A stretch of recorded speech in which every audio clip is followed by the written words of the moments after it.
Hey there, I'm Lean, and welcome back to Chilly Midnight. Today is the 26th of May, 2026.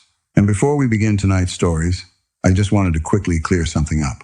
This video has no mid-roll ads at all. No interruptions, no sudden loud commercials breaking the atmosphere while you're trying to relax or fall asleep. I really appreciate you spending your night here with me. And if you end up enjoying the stories, a like or subscribe genuinely helps this channel continue growing.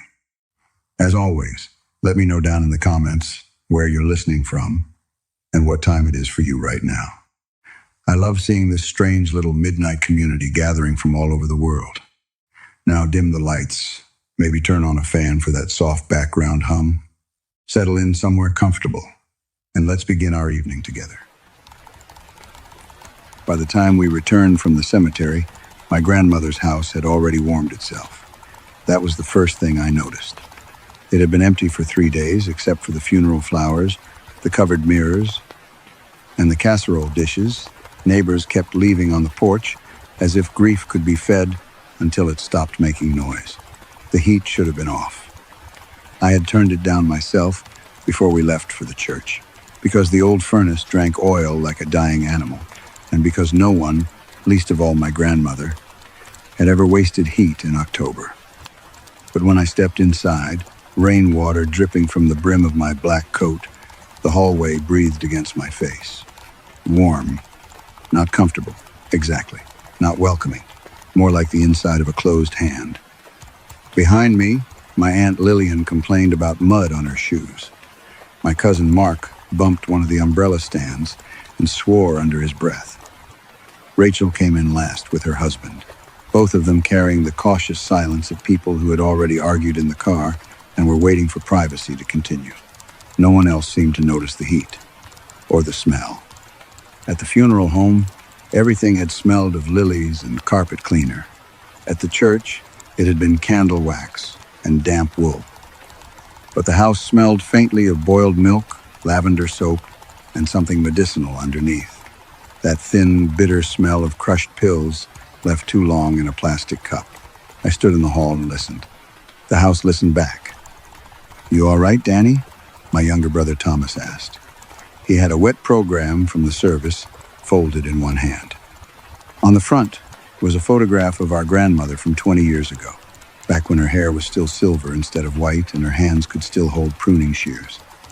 Someone had chosen the picture where she was standing beside her rose trellis in June, smiling in that tight, reluctant way of hers, as if happiness were something she allowed only in small amounts. "I'm fine," I said.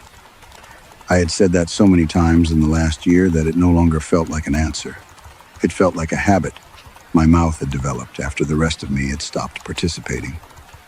Thomas looked past me into the house. He was 32, but that afternoon he seemed younger, perhaps because funerals do that to people. They put everyone back in old rooms. "Feels strange," he said. "It's just empty." But it was not empty. There were 8 of us in the house. My Aunt Lillian, my Uncle Peter, my cousins Rachel and Mark, Rachel's husband Ben, Thomas, my wife Claire, and me. We had agreed, in the stiff way families agree to unpleasant things, that we would return after the burial to discuss practical matters. Practical matters meant the house, the bank accounts, the furniture, the jewelry no one wanted to admit they had already thought about, and the locked cedar chest in my grandmother's bedroom that Lillian had mentioned 3 times since breakfast. My grandmother, Eleanor Mercer, had been dead for 5 days. The house had belonged to her for 58 years. In that time, it had learned us all. It knew where Thomas had carved his initials under the banister. It knew which stair squealed when Mark used to sneak out with a bottle of my grandfather's whiskey. It knew the place in the dining room wallpaper where Rachel had once pressed a hot spoon and left a faint brown oval.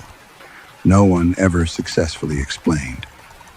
It knew I had slept in the narrow back bedroom every summer until I was 16, listening to the hall clock strike midnight, and then 1, and then 2, always with the absurd conviction that someone was walking just beyond the door. Not a ghost. I did not believe in ghosts then. I believed, as children do, that houses could stay awake after people went to sleep. "Let's get this over with," Lillian said. She moved past me into the parlor without removing her coat. She was my grandmother's daughter, though watching them together had often made me feel that blood was only a technicality.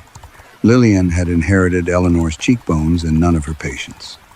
She had also inherited, as she reminded us during the last year, the burden of being the only daughter, though she lived 4 states away and visited twice. Claire touched my arm as everyone began drifting toward the living room. "You sure you want to do this today?" she asked softly. Her face was pale from the service.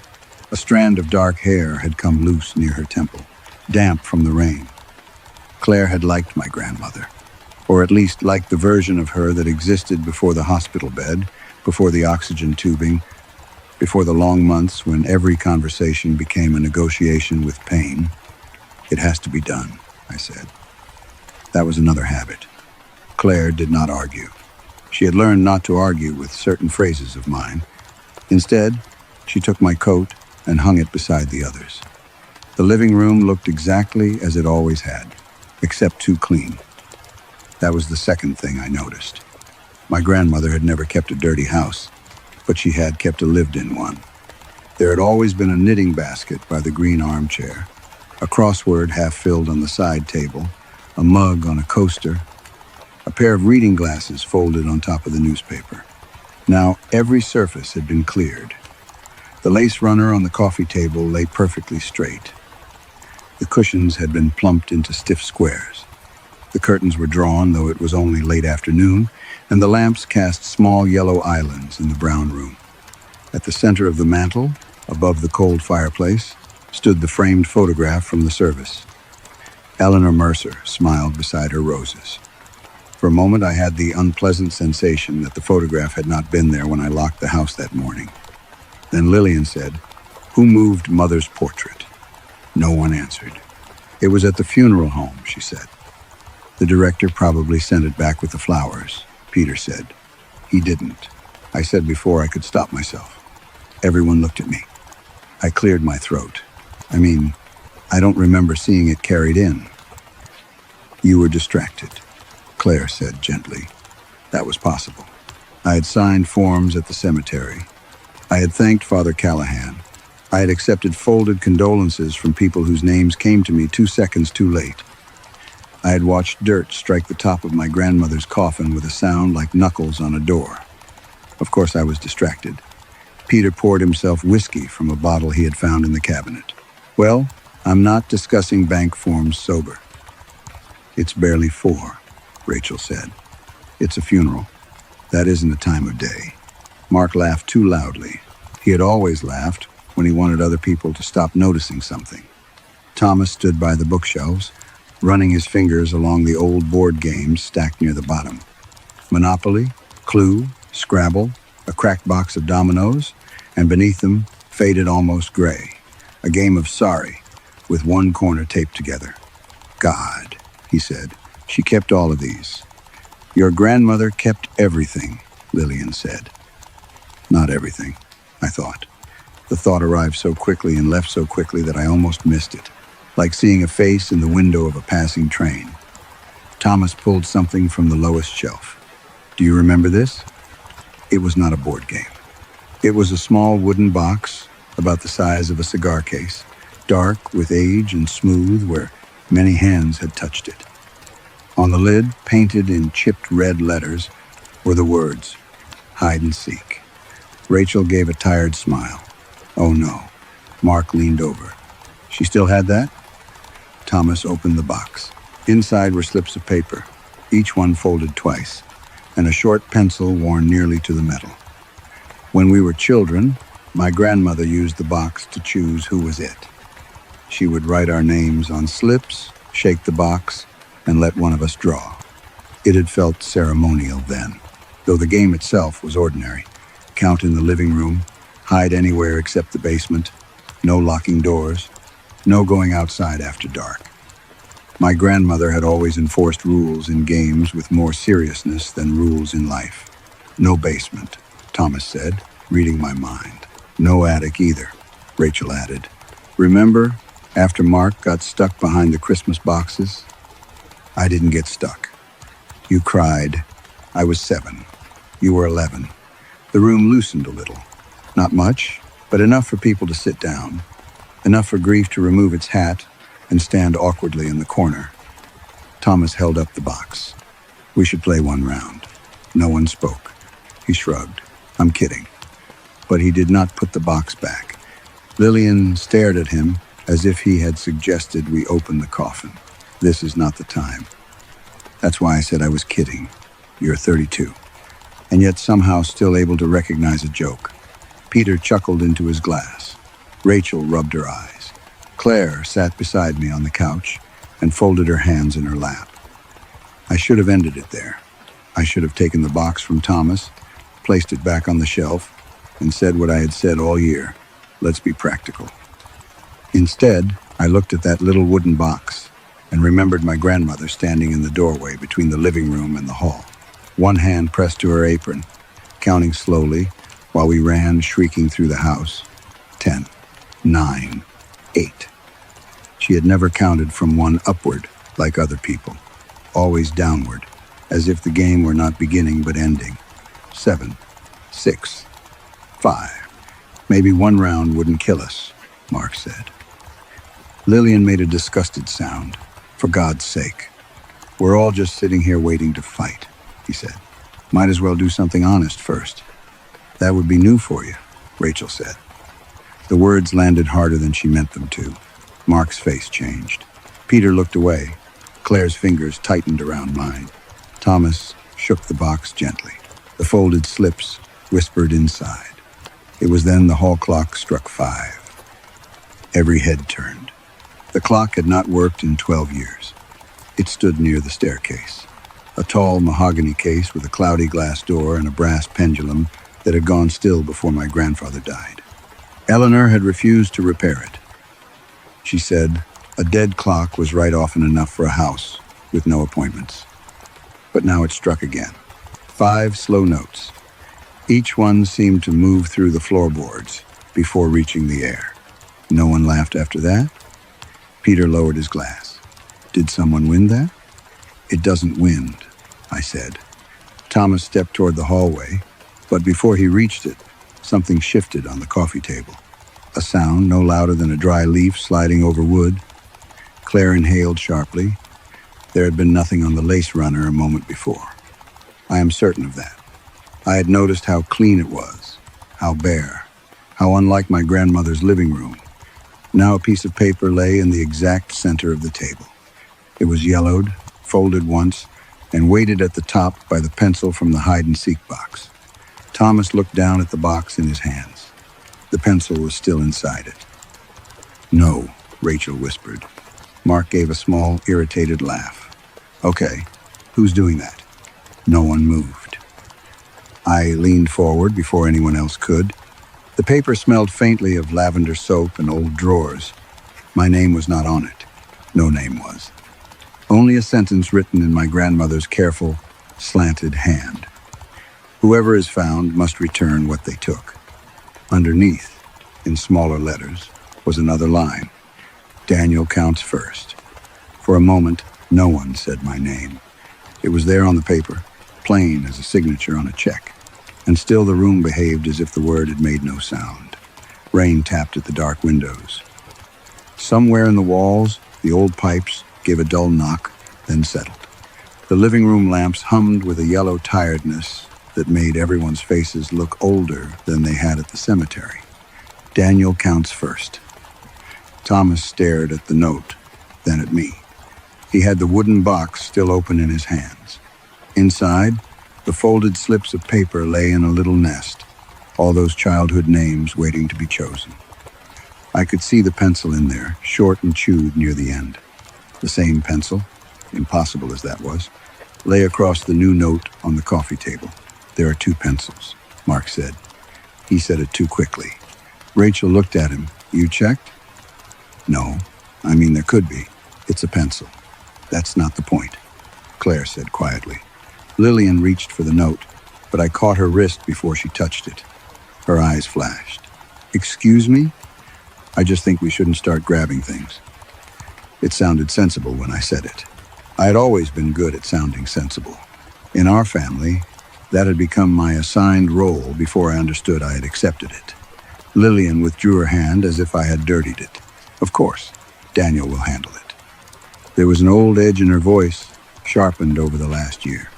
I heard it and felt, as I always did, the small defensive tightening under my ribs. "I'm not handling anything," I said. "I'm saying we should slow down." "That would be a first," she said. Peter gave a weary sigh. "Lillian? No." I'd love to hear him explain it. He explained everything else. The hospital, the nurses, the bills, the will, the medication schedule, the funeral arrangements. I'm sure he can explain a magic note on Mother's table. "It isn't magic," I said. The word came out colder than I intended. No one spoke for a moment.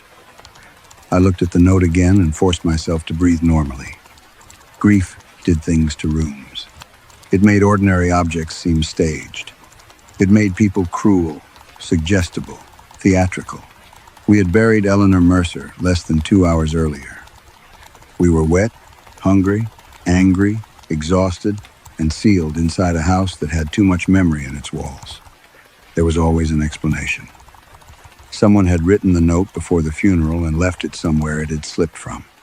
Thomas had found 2 pencils without realizing it. The clock had settled, shifted, released tension in its mechanism, and struck by accident. Old houses made sounds. Families made accusations. Dead women did not organize games. "Put the box away," I said. Thomas did not move. "Tom." He blinked. "Sorry." He started toward the shelf. But Mark reached out and took the wooden box from him. "Maybe we should play," Mark said. Rachel turned on him. "Are you serious?" "I'm saying whoever did this wants a reaction. So don't give them one. We play one round, laugh at how stupid it is, then move on. That is the worst possible logic," Claire said. Mark shrugged. "It's still logic." Lillian's mouth tightened. "I am not crawling into closets after my mother's funeral. Nobody asked you to crawl. This is obscene. What's obscene is pretending we didn't come here for her things," Rachel said. The room went still again, but differently this time. There it was, the word under the ceremony. Things. Eleanor's things. The house, the accounts, the jewelry, the furniture, the silver. The old grandfather clock that had just struck 5 after 12 silent years. The porcelain birds in the glass cabinet, the locked cedar chest, the narrow upstairs room full of shoe boxes and tax records and saved birthday cards. The small brown medicine bottles still lined beside the kitchen sink, their labels turned outward in my own handwriting because the pharmacy print had become too small for her. I had organized those bottles. Morning, noon, evening, bedtime. I had written the schedule in black marker on a laminated sheet and taped it to the refrigerator. Lillian had laughed at it the first time she saw it. Not kindly. "She isn't a child, Daniel." "No," I had said. "She's a 91-year-old woman with congestive heart failure, nerve pain, blood pressure swings, and a habit of skipping pills when she decides she doesn't like the nurse. Mother has always decided things for herself. And that worked beautifully when she could stand without fainting. That was how I spoke during the last year. Clean sentences, practical edges, no room for sentiment to leak in and ruin the floor. Someone had to be practical. Thomas had a job that sent him out of state half the month. Lillian had her distance. Peter had his second marriage and his blood pressure. Rachel had children, excuses, and a talent for being unreachable when the caller ID frightened her. Mark visited only when he needed something or wanted to remember himself as a better person than he was. So it had been me. I was the one the hospital called at 2. 17 inches the morning when my grandmother had fallen beside the bathroom sink and cracked the skin above her eyebrow. I was the one who drove through sleet to sign discharge papers. I was the one who learned the names of medications that sounded like minor demons. Furosemide, gabapentin, metoprolol, morphine. Later, though no one liked saying that one aloud. I was the one who sat with the hospice coordinator while my grandmother slept in the next room, her mouth slightly open, each breath catching at the end like fabric on a nail. Comfort care, the coordinator had said. She was a young woman with careful eyes and a folder full of papers. Her voice was soft in the professional way, as if volume itself might injure the dying. My grandmother had been awake when the conversation began. I know that. She had watched the rain moving down the bedroom window and said very little. Her hands lay on top of the quilt, blue-veined and restless. At one point, she looked at me and said, "No more hospitals." I remembered that clearly, or I remembered the words. The rest had become smudged. "Grandma," I had said, "we're just discussing options." "No more," she said. The coordinator looked at me, not at her. That had irritated me at the time. I see that now, or I almost see it. The way people kept looking at me, because I was the one with the forms, the passwords, the insurance card, the spare key, the list of specialists. They treated my grandmother like a room I had to manage, and I managed it. She was in pain. I told Lillian once, after Lillian accused me of keeping everyone at a distance. She was dying, Lillian said. There's a difference. I had hung up on her. Later I told myself it was because she was cruel, because she did not know what it was like to find Eleanor on the floor, nightgown twisted around her knees, trying to apologize for bleeding on the tile.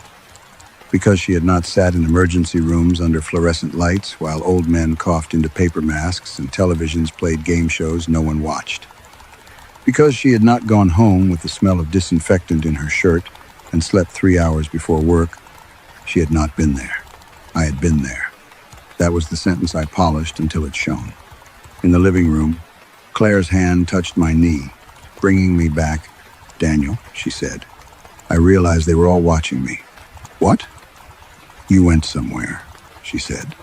"I'm tired." "We're all tired," Rachel said. I wanted to snap at her, but the note on the table held me in place. "Daniel counts first." Mark had opened the box again. "Look." Inside were the slips, not names, rules. He unfolded one and read with a look halfway between amusement and nausea. No hiding outside. No hiding behind locked doors. No hiding where the dead can't reach. "Stop," Lillian said. Rachel took another slip from the box before anyone could prevent her. Her fingers trembled. "If you are found, bring it back." Peter muttered, "Christ." Thomas unfolded a third slip. His voice changed when he read it. "The seeker must count from 10. He looked at me. I heard my grandmother's voice then, not in the room, not exactly, but in memory so sharp it seemed to brush my ear. 10, 9, 8. She used to stand facing the mantel with one hand over her eyes while we ran laughing through the house. When we were small, we thought she counted down because it made the game more exciting. Later, when I asked her, she said, "Some things begin by running out." I had forgotten that. I had forgotten many things about her that were not medical. The way she kept peppermint candies in the pocket of her cardigan, the way she hummed Red River Valley when she washed dishes, the way she clicked her tongue when someone lied politely, the way she used to press both hands around a mug before drinking, even when it was not cold, the way she held my wrist in the hospital that last month. Her fingers had been shockingly strong. "Danny," she whispered. I leaned close because her voice had become mostly air. "What is it?" She looked past me toward the machines, the tubing, the clear bag dripping into her arm. Her lips moved. I thought she said, "Let me." I told her, "You're going to be all right." She closed her eyes. At the time, I thought I had comforted her. Now, sitting in her living room after her burial, with a child's game box full of impossible rules and my name written in her hand, I found myself wondering whether she had been asking me for something else. Lillian stood suddenly. "I'm leaving." The lights flickered. Not off, not fully. Just a quick dip into brown shadow, as if the house had blinked. From upstairs came the sound of a footstep. One board, then another. Slow, careful, familiar. Everyone looked toward the ceiling. Claire whispered, "Is someone up there?" No one answered because all 8 of us were in the living room. Then the hall clock struck again. Not 5 this time. 10, 9, 8. The clock counted down like a thing, remembering how 10, 9, 8. The sound did not come quickly. Each number arrived with space around it, a full second of silence before the next, though the clock had no voice, no bell shaped for words, no mechanism that could form my grandmother's old, careful consonants. Still, we heard them, not with our ears only. I felt each number tap against the back of my teeth. 7, Lillian backed toward the front door. "Enough," she said. 6, Peter crossed himself. I had never seen him do that before, not even in church that morning. 5, Thomas whispered, "That's her." "No," I said, but my voice had no weight. 4, Rachel grabbed Ben's sleeve, hard enough that his shirt wrinkled under her fingers. 3, Claire looked at me, and in her face, I saw something worse than fear. I saw the beginning of belief. 2, Mark lifted the hide-and-seek box as if he meant to throw it into the fireplace. 1, the house went silent. Not quiet, silent. There is a difference. Quiet is natural. Quiet lets you hear rain, breath, the small complaint of old boards settling in the damp. Silence is an action. It presses its palm over a room. The lamps burned steadily again. The rain ticked faintly against the windows, but it sounded far away, as if the storm had moved several streets over while we stood trapped in the yellow parlor. The hall clock, which had counted in my grandmother's voice, showed 5 o'clock. Its dead pendulum hung still behind the glass. Then Thomas laughed. It was a small, broken sound, not humor, but panic, looking for a shape. "Okay," he said. "Okay, that was..." "Don't," Claire said. "No, because we have to say something. We can't just stand here." "We are leaving," Lillian said. She reached the front door and turned the brass knob. It did not move. She pulled harder. The knob rattled once in her hand, then stopped. She tried the dead bolt. It had not been turned. I could see the bolt still seated inside the door plate, polished from years of use. The lock was open. The door simply did not care. "Daniel," she said. I went to her, grateful for a task. Tasks made the world smaller. Tasks could be completed. I tried the knob. It was cold, much colder than the air in the room. It did not turn. "It's swollen," I said. "Swollen?" "From the rain. Old wood does that." Lillian stared at me. "What?" I snapped. "Nothing." But her look said plenty. There was always an explanation, and I would always be the one to offer it, even if the explanation had to crawl bleeding across the floor. I pulled harder, bracing one foot against the threshold. The door did not shift, not even a fraction. Behind us, Mark said, "Maybe it wants Daniel to count." "No," I said at once. The room looked at me. I turned from the door. "No, we're not doing this." "Doing what?" Mark asked. His face had gone pale, but his mouth had kept its old habit of provocation.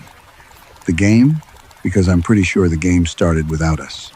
It's a prank." "Whose?" "I don't know." "That's convenient." Rachel said, "Mark, stop." "No, really. Whose prank? Yours? Mine? Aunt Lillian's? Did Peter rig Grandma's clock to speak from beyond the grave between whiskey pours?"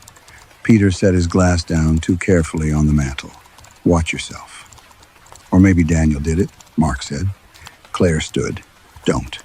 It did have his name on it, because whoever wrote it wanted exactly this, I said. They wanted us turning on each other. "Whoever," Mark repeated. "Right." Thomas had gone to the window. He pulled back the curtain and pressed his face close to the glass.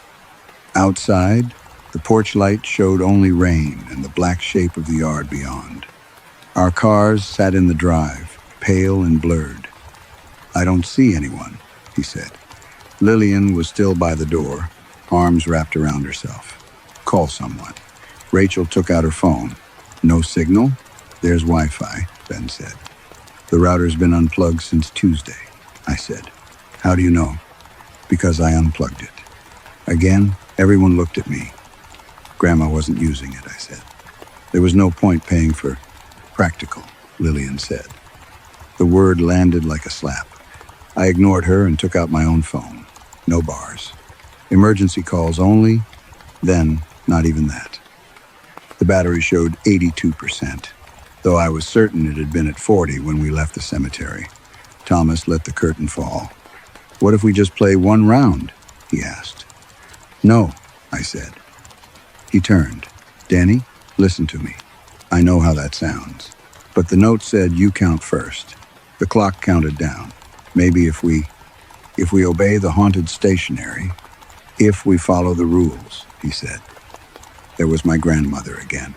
Not in voice this time, but in principle. Rules mattered to Eleanor Mercer. Not because she was rigid, although she was.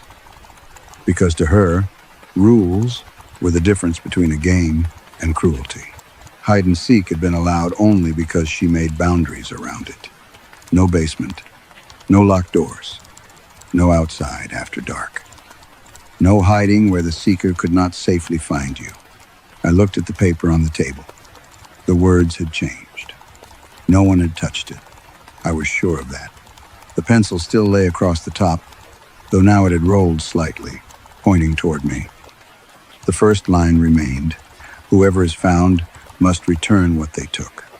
But the second line, the one with my name, was gone. In its place, Daniel counts. Rachel hides. Rachel made a sound too small to be a word. Ben stepped in front of her. No. Mark said, this is insane. Lillian's face hardened. Nobody is hiding. The paper changed again. Not with smoke, not with bleeding ink, not with any dramatic flourish that would have made it easier to dismiss. The letters simply became other letters while we watched, as naturally as a person changing expression. Rachel hides, or Rachel is found where she stands. Rachel began to cry. She did it silently at first. Her eyes filled, and her mouth tightened as if she were holding back nausea. I remembered her as a girl with scraped knees, hiding badly behind curtains because she wanted to be found quickly. I remembered my grandmother pretending not to see the shape of her shoes under the hem. Rach, Thomas said. She shook her head. I didn't do anything, she whispered. No one answered. That was the wrong thing. In a family, silence after innocence is an accusation. Ben put an arm around her. We're not playing. From upstairs came 3 soft knocks. Not footsteps. Knocks. A pause. Then 3 more. The sound came from the back of the house, above the kitchen. The sewing room. Eleanor's sewing room had been closed since spring. She had not been able to climb the stairs after Easter, and I had moved her mending basket down to the parlor, where it sat for weeks beside the green armchair until one of the hospice nurses asked if she still used it. I told her no and put it away. I could picture the room perfectly. Sloped ceiling, narrow window, old Singer machine, shelves stacked with fabric, jars of buttons sorted by color. As children, we had not been allowed inside unless she was with us. Too many needles, she said. Too many scissors. Too many things that looked harmless until handled carelessly. The knocks came again. Rachel stared at the ceiling. No, she said. The paper changed. 10. The hall clock answered in Eleanor's voice. 9. Rachel screamed then, a sharp tearing sound, and bolted from the room. Ben grabbed for her but caught only the sleeve of her black dress. The fabric slipped from his fingers. She ran through the hallway, past the clock, toward the stairs. Rachel, he shouted. I followed because someone had to, because that was what I did. I followed emergencies into rooms. Behind me came Thomas, then Claire. The others crowded at the foot of the stairs but did not climb at first. Rachel was already halfway up. Stop, I yelled. She looked back at me, face wet, eyes wide and strangely childlike. I'm sorry, she said. For what? She did not answer. The clock counted. 8. She reached the landing and disappeared into the upstairs hall. The house changed around us. Not visibly. The wallpaper remained its faded cream. The banister remained smooth beneath my hand. But the air tightened. The ceiling seemed lower. The hall above stretched longer than it should have. The doors sitting farther apart in the gloom, each one closed. 7. I climbed faster. Rachel, wait. 6. The sewing room door was open at the end of the hall. It had been locked. I knew that because I had locked it myself on Tuesday, when I came to collect the black dress my grandmother had chosen years ago for her burial. I remembered turning the small brass key. I remembered putting that key in the blue dish beside the kitchen sink. Now the door stood open 6 inches, darkness inside. 5. Rachel slipped through it and vanished. The door closed gently behind her. Not slammed, not pulled, closed. 4. I reached the door and grabbed the knob. It turned under my hand. The room beyond was dark, except for the gray rain light in the window. The sewing machine sat beneath its cloth cover, hunched like a waiting animal. Fabric crowded the shelves in soft, shadowed stacks. The air smelled of dust, dry cotton, and my grandmother's lavender sachets. Rachel? No answer. Thomas came up behind me, breathing hard. Where is she? She came in here. There's nowhere to go. He was right. The sewing room had one door, one window, too small for a grown person, and no closet deep enough to hide in. The shelves were built into the wall. The old trunk under the window had been locked for years. 3, the clock called from below. Claire appeared in the hall. Daniel, stay there. 2, I stepped into the room. The floorboards creaked beneath me. On the sewing table, the lamp flickered once and came on, though no one had touched the switch. Its circle of light fell over scraps of blue fabric, a pincushion shaped like a tomato, and a pair of silver scissors laid open like a mouth. 1. Silence. Then, from behind the stacks of folded fabric, Rachel sobbed. Thomas and I pulled bolts of cloth from the shelves, wool, cotton, flannel. The stacks seemed deeper than they should have been, and with every bundle we removed, more appeared behind them. Old patterns and scraps and half-finished curtains, smelling of attic heat and years of closed drawers. Finally, Thomas said, "Here." Rachel was crouched inside a gap that had not existed a moment before, squeezed between the wall and the shelving, knees pulled to her chest. Her face was hidden in her hands. Around her feet lay torn pieces of floral fabric, and among them, scattered like playing cards, were envelopes. Dozens of them. Cream paper. Yellowed glue, some torn open, some still sealed. Each envelope had money inside. 5s, 20s, 50s. Old bills folded flat and tucked away. Rachel lifted her face. "I was going to put it back," she whispered. No one spoke. "I was 19, she said. Her voice shook so badly the words nearly fell apart. "I needed rent, just once." Then she kept leaving cash in the sewing basket, and I thought she didn't even know it was there. She had so much tucked away. I thought I would pay it back before anyone noticed. Thomas stared at her. "How much?" Rachel shook her head. "Rachel, I don't know." The house gave a soft sound around us. Not a creak. A sigh.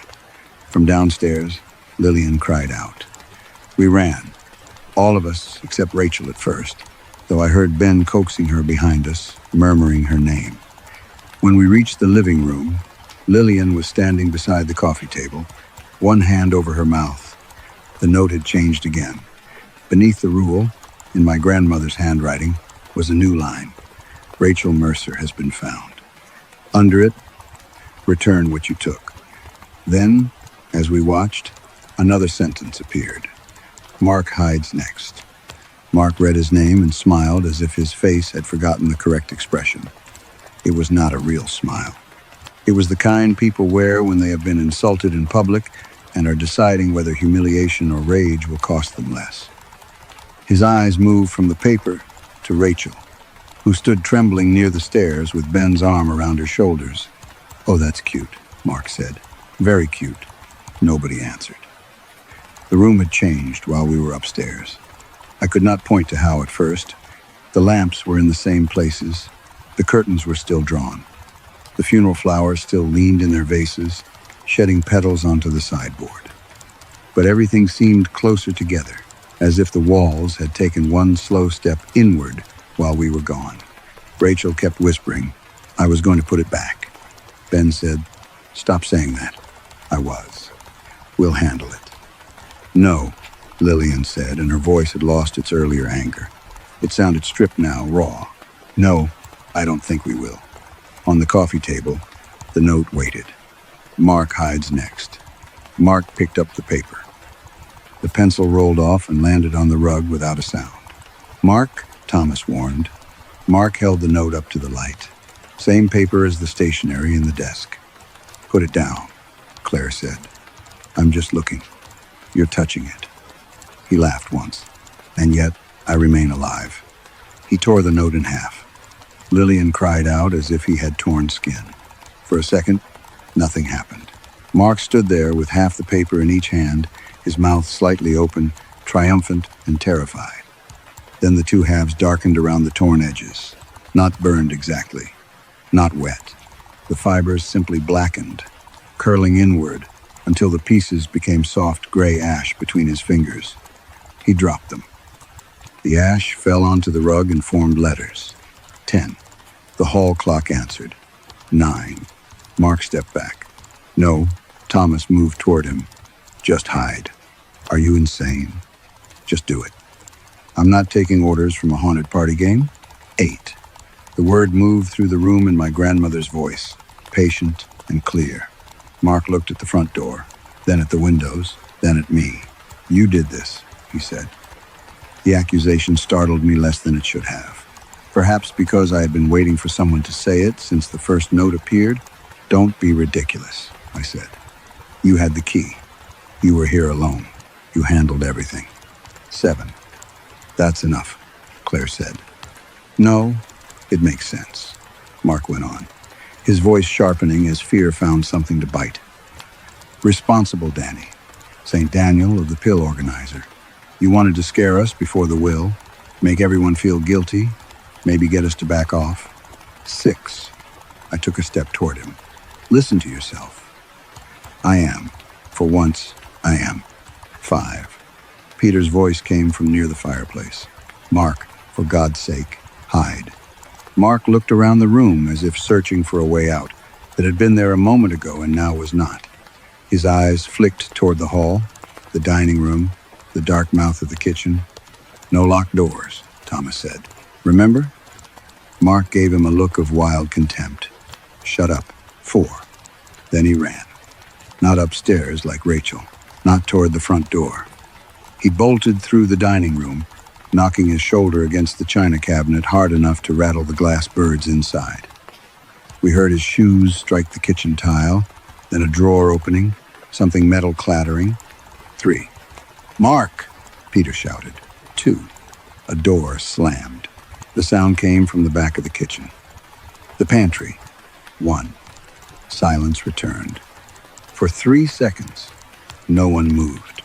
Then Peter swore and pushed past me. The rest of us followed through the dining room, where the table had been set for no one. That was the third thing I noticed, and the first I did not try to explain. My grandmother's dining table was laid with 8 plates. Plain white plates, cloth napkins folded beside them, silverware correctly placed, water glasses turned upside down. At the head of the table, where Eleanor had always sat, there was no plate at all, only a small medicine cup. Empty. I stopped long enough for Claire to bump into my back. "What is it?" she whispered. "Nothing." She looked around me and saw the table. Her hand found mine, and this time her fingers were cold. Peter kept going into the kitchen. The lights in there were off, but the room was not dark. A grayish glow seeped from the rain-streaked windows above the sink. The unplugged router sat on the counter beside a stack of sympathy cards. Eleanor's pill schedule was still taped to the refrigerator, my handwriting neat and black. Morning, noon, evening, bedtime. The sight of it irritated me in a way I could not defend. I wanted to tear it down before anyone else saw it. Not because it was shameful. It was proof of care. Proof that someone had paid attention. Still, I wanted it gone. Peter was at the pantry door. "It's locked," he said. "That door doesn't lock," I said. It was true. The pantry had a knob with no keyhole, no latch except a simple brass catch. My grandmother had never locked food away. She believed a hungry person was already ashamed enough without making them ask. Peter yanked the handle. The door did not open. From inside, Mark shouted, "Let me out." The voice was muffled, but close, too close. He sounded as though his mouth were pressed against the other side of the wood. "Move," I said. Peter stepped aside. I grabbed the knob. It turned easily in my hand, but the door held firm. Something was keeping it shut from inside, though there was nothing inside heavy enough to brace it. The pantry was narrow, lined with shelves, barely room for a person to stand between flour tins and old jars of peaches my grandmother canned years before she stopped trusting her hands with boiling water. "Mark," I called. "Step back." "I can't." "What do you mean you can't?" "I can't move." Rachel had come as far as the kitchen doorway. Her eyes were swollen, face pale. "What's in there with him?" "Nothing," I said automatically. From inside came a sound like paper sliding over paper. Then Mark began to cry. I had heard Mark drunk, angry, mocking, charming.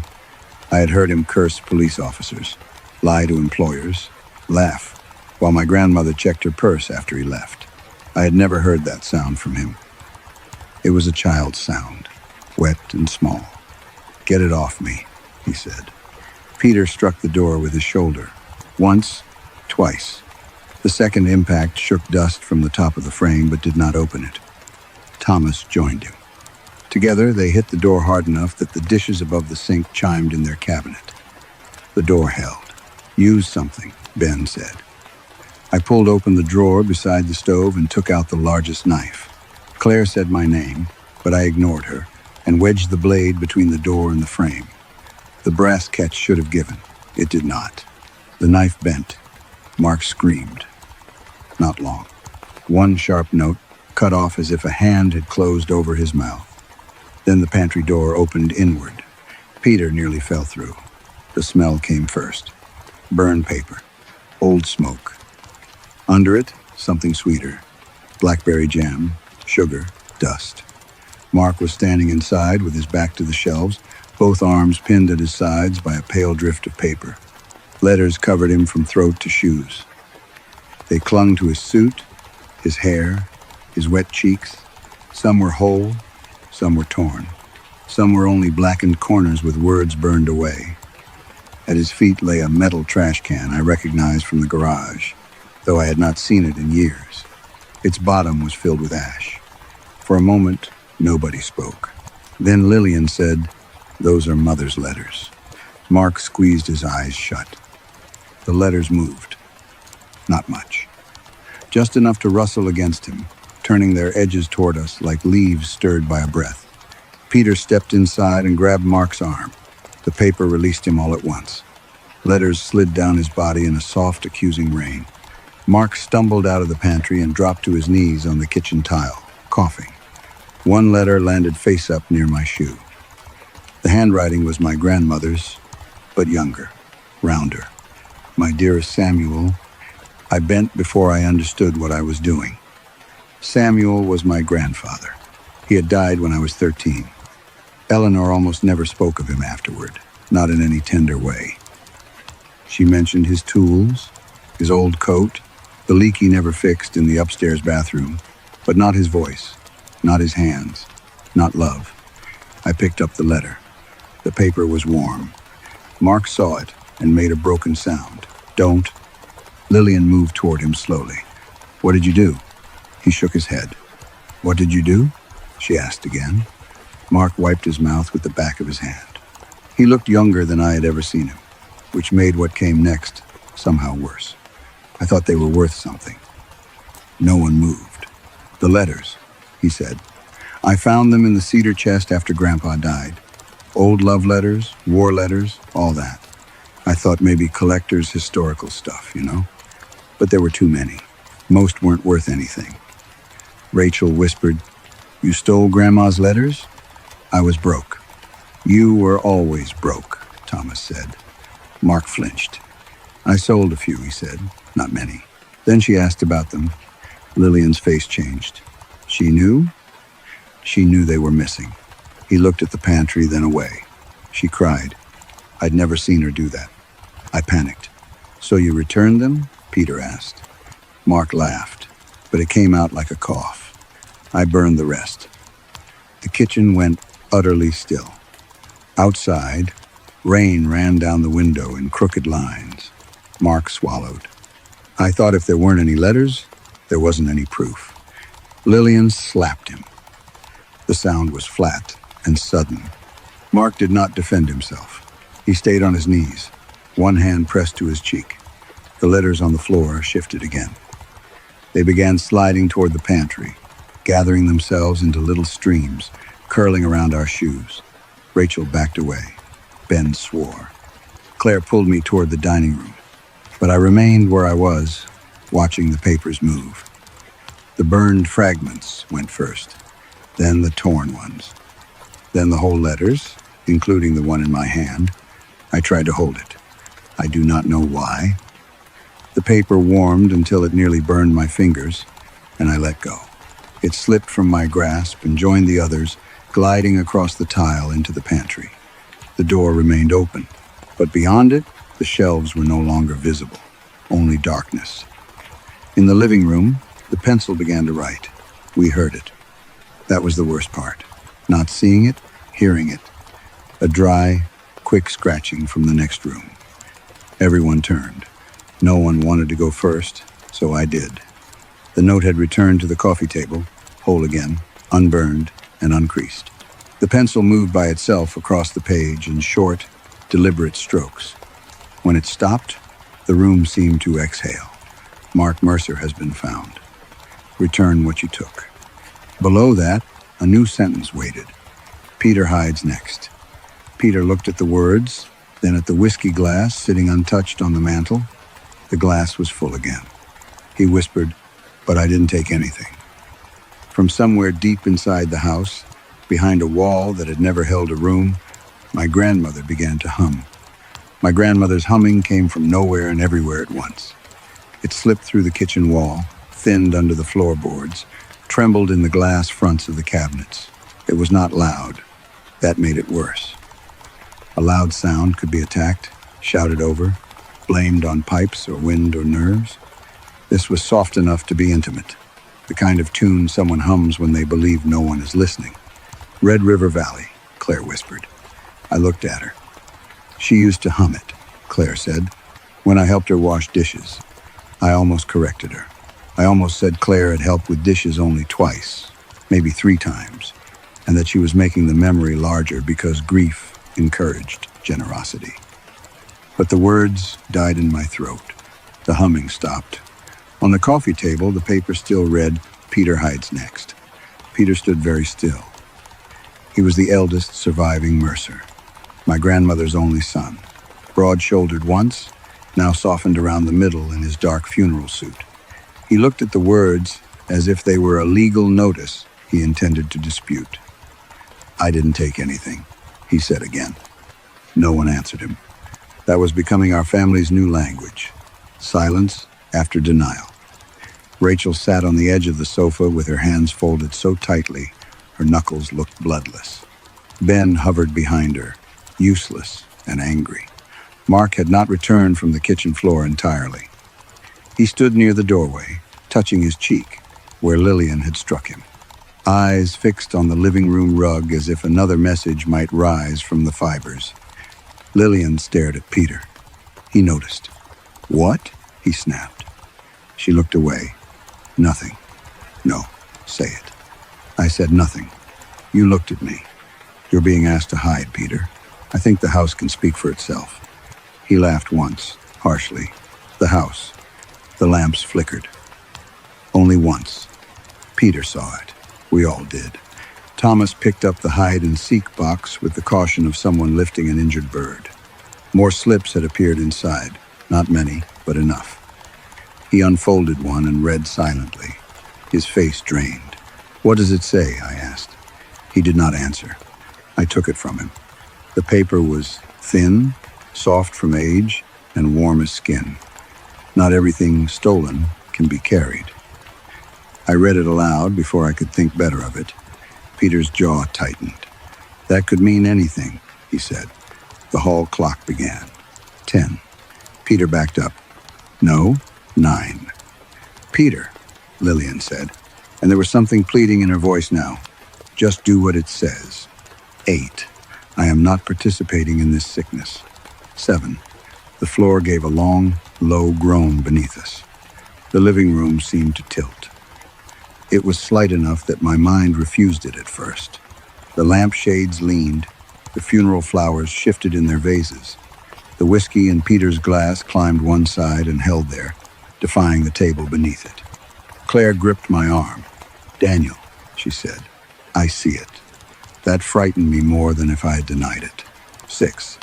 Peter turned and ran toward the dining room. The house did not stop him. We heard his shoes strike the hardwood. 1 step, 2, 3.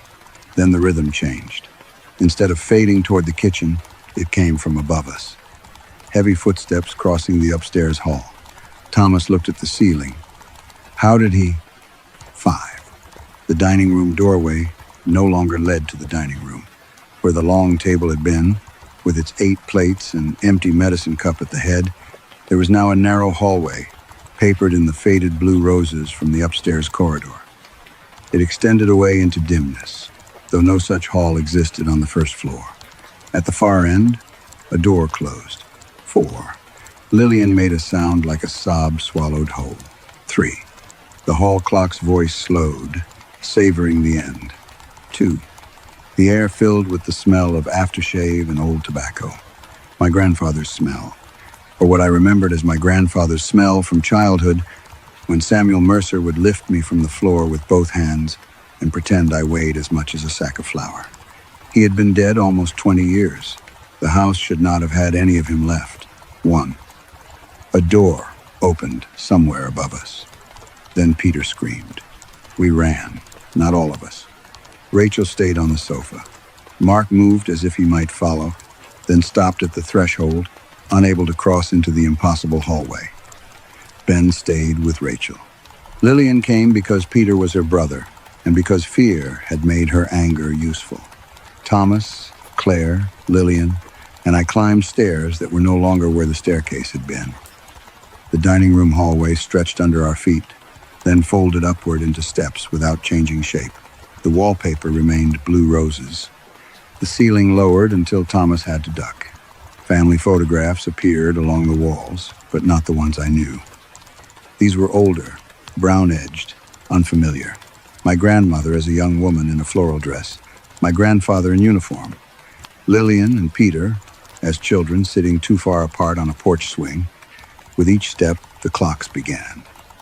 Not just the hall clock, every clock in the house. The kitchen clock ticked from behind us, though we had left the kitchen behind. The mantel clock chimed once, then stopped. Wristwatches beeped in drawers. A little travel alarm rang from somewhere inside the wall. All of them sounded different. All of them stopped at the same impossible moment. 3:16. Every clock face we passed showed it. 3:16. I knew that time. The knowledge was in me before the memory arrived. I pushed it away so quickly that it left a bruise. At the top of the stairs that should not have existed, we found Peter in my grandmother's bedroom. But the bedroom had changed. The hospital bed was back. We had removed it after she died. I had called the rental company myself. 2 men in blue uniforms had come Tuesday morning, folded the rails, stripped the mattress, wheeled the bed out through the front door while I stood in the hall pretending not to be relieved by its departure. Now it stood in the center of the room. The white sheets were tucked tight, the side rails were raised, The oxygen machine sat beside it, though unplugged, its clear tubing coiled like something shed by a snake. On the bedside table were three things: a whiskey glass, my grandfather's old pipe, and a small framed photograph turned face down. Peter crouched in the corner near the wardrobe, his hands clamped over his ears. "I'm sorry," he said. No one had asked him anything. Lillian went to him. "Peter, I'm sorry," he repeated. I didn't know she heard. "What are you talking about?" He looked at the hospital bed. The sheet moved, just slightly, as if someone beneath it had taken a shallow breath. Claire stepped back into me. "Peter," I said, though my voice sounded far away, "what did you take?" He laughed through his tears. "A name." Lillian frowned. "What?" "A name," he said. "That's what she said. Not money, not things, a name." The photograph on the bedside table fell forward. It showed my grandmother standing in the back garden with a baby in her arms. The photograph was old, nearly colorless. Written on the white border in my grandmother's handwriting was Samuel David Mercer, Jr., 1968. Lillian stared at it. "That's you." Peter shook his head. "No," he whispered. "That was the baby before me." The room went colder. I did not understand at first. Then I did, slowly, against my will. My grandmother had once had another son. No one had ever told us. Peter wiped his face with both hands. He died at 4 months. Crib death, they said then. Mother kept his things. Pictures. A blanket. A little silver cup with his name on it. Samuel David Mercer, Jr. Lillian sank onto the edge of the bed as if her legs had given out. The sheet behind her lifted and settled. Peter looked at her. When I found out, I was 16. Dad told me during a fight, said I only had my name because the first one didn't live long enough to use it. "That's not true," Lillian said weakly. "It felt true. What did you do?" Peter closed his eyes. I took the box. Lillian said nothing. The baby things, the photographs, all of it. I threw them in the creek behind Miller's field. His face twisted. I couldn't stand knowing I was a replacement. I couldn't stand that every time she said my name, she might have been calling him first. The room listened. Even the clock stopped ticking. Then the hospital bed lowered its rail by itself. The metal bar clicked down with a clean, mechanical finality. Peter began to shake. "She searched for that box for weeks," he said. I told her she must have misplaced it. I told her grief had confused her. I let her think she had lost her own child twice. Lillian covered her mouth. Thomas whispered, "Jesus." The oxygen machine beside the bed turned on. It had no power. The cord lay coiled on the floor. Still, the machine gave a low mechanical hum, and the clear tube began to tremble as if air moved through it. A shape pressed up beneath the white sheet. Small. Infant small. Lillian screamed and stumbled backward. Peter crawled toward the bed, not away from it. He reached for the raised shape with both hands, sobbing now, saying, "I'm sorry, I'm sorry, I'm sorry," until the words lost form. The sheet collapsed. The oxygen machine stopped. On the pillow lay a silver baby cup, dented and black with creek mud. Peter picked it up as if it weighed more than grief should weigh. The bedroom door opened behind us. The impossible hallway was gone. Beyond the door stood the normal upstairs landing, dim and narrow, with rain light at the far window. From downstairs came the scratching of the pencil. We returned slowly. No one spoke. Peter carried the silver cup against his chest. In the living room, Rachel sobbed when she saw him. Mark looked away, perhaps ashamed that his crime had needed paper and flame, while Peter's had needed only silence. The note waited on the table. "Peter Mercer has been found. Return what you took." Then the pencil moved again.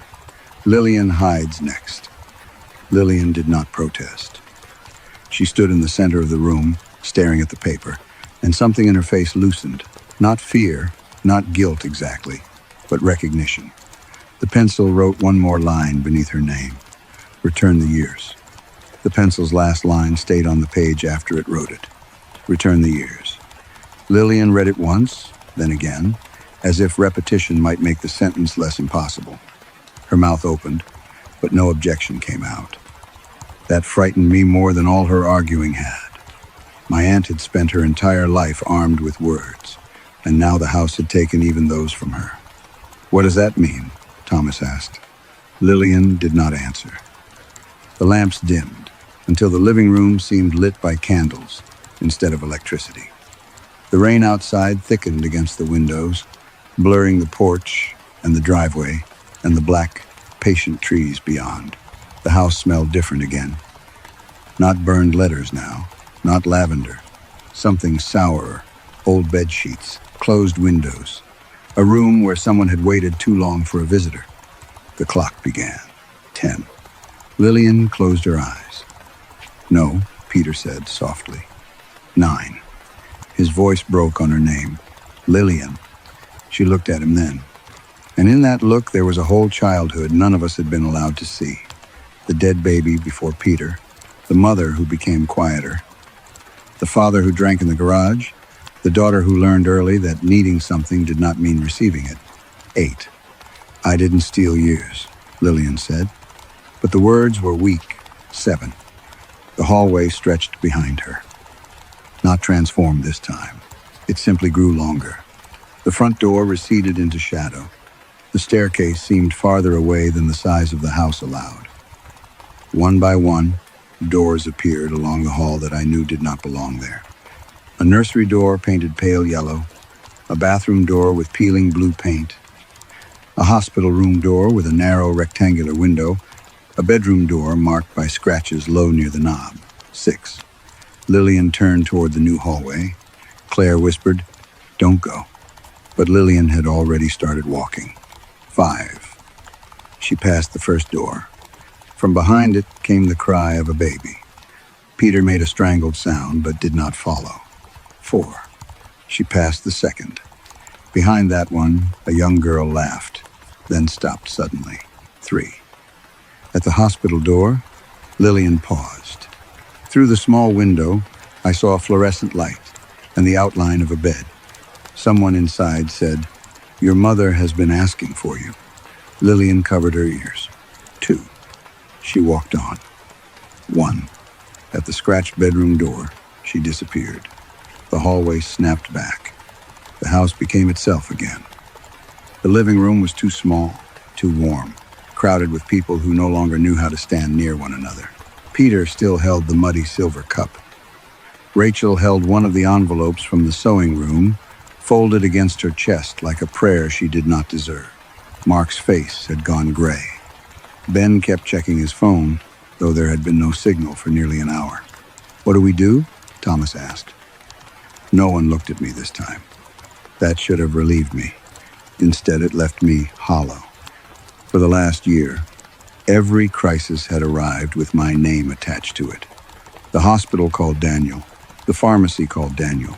Hospice called Daniel. The bank called Daniel. Father Callahan called Daniel.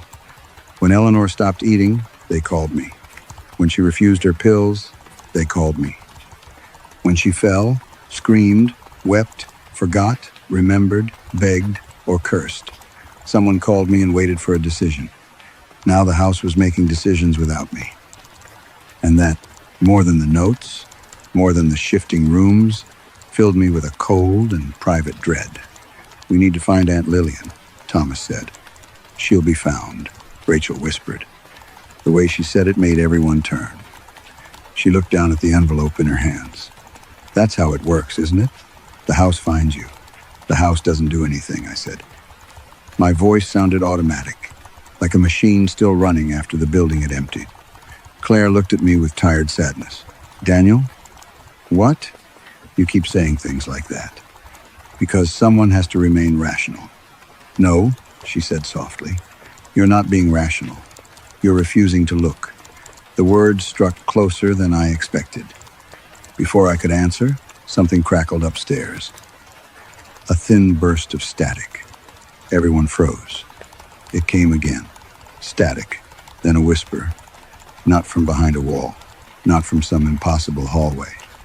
From upstairs. Thomas turned his head slowly. Is that a radio? I knew what it was before anyone else did. The baby monitor. We had used it during the last months, though calling it a baby monitor had always felt grotesque. It was an old white plastic device Claire found in a closet, probably left over from one of Rachel's children years earlier. I had set one half beside my grandmother's bed and kept the other in the kitchen at night so I could hear if she called out. At first, she hated it. I'm not an infant, she said. It's just so I can hear you. I know what it's for.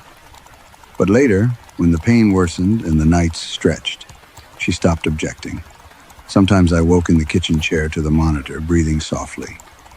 Sometimes I heard her whispering in her sleep. Sometimes I heard my own name. Danny, Danny, Danny. The static came again. Then my grandmother's voice, faint and dry. Please. Claire's hand went to her mouth. The sound did not come from the living room. It came from upstairs, from the closed part of the house, from the room none of us had wanted to enter since the rental company removed the bed, and I stripped the sheets and sprayed lavender until my throat burned. My grandmother's bedroom. I'm going up, I said.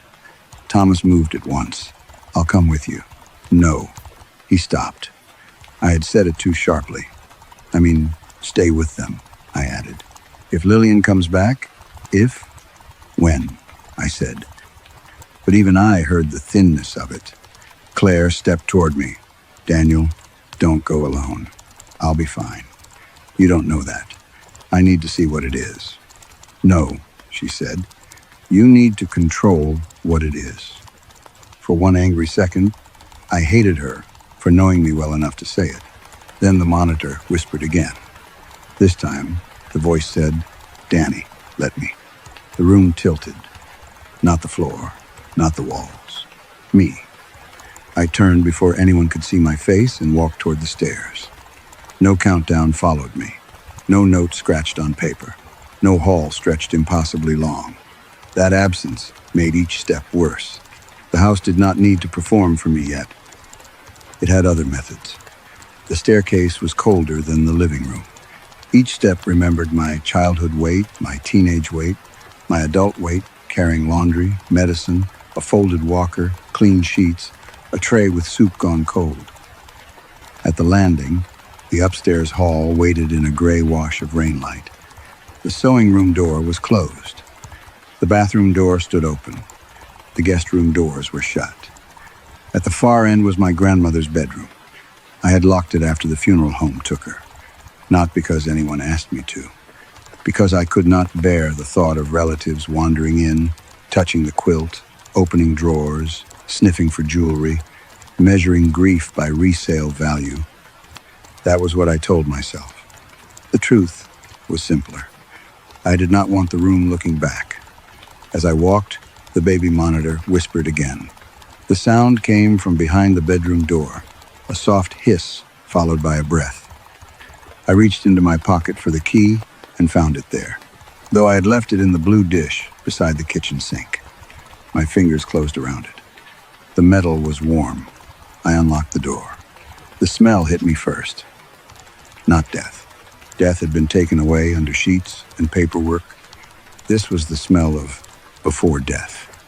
Lotion, powder, plastic tubing, damp cotton, medicine dust, old breath. The room was dark except for the lamp beside the bed, which glowed under its yellow shade. The hospital bed stood in the center of the room. Again. But this was not the version from Peter's finding. That one had been theatrical, terrible, arranged around his buried guilt. This was precise. This was hers. The quilt lay folded at the foot.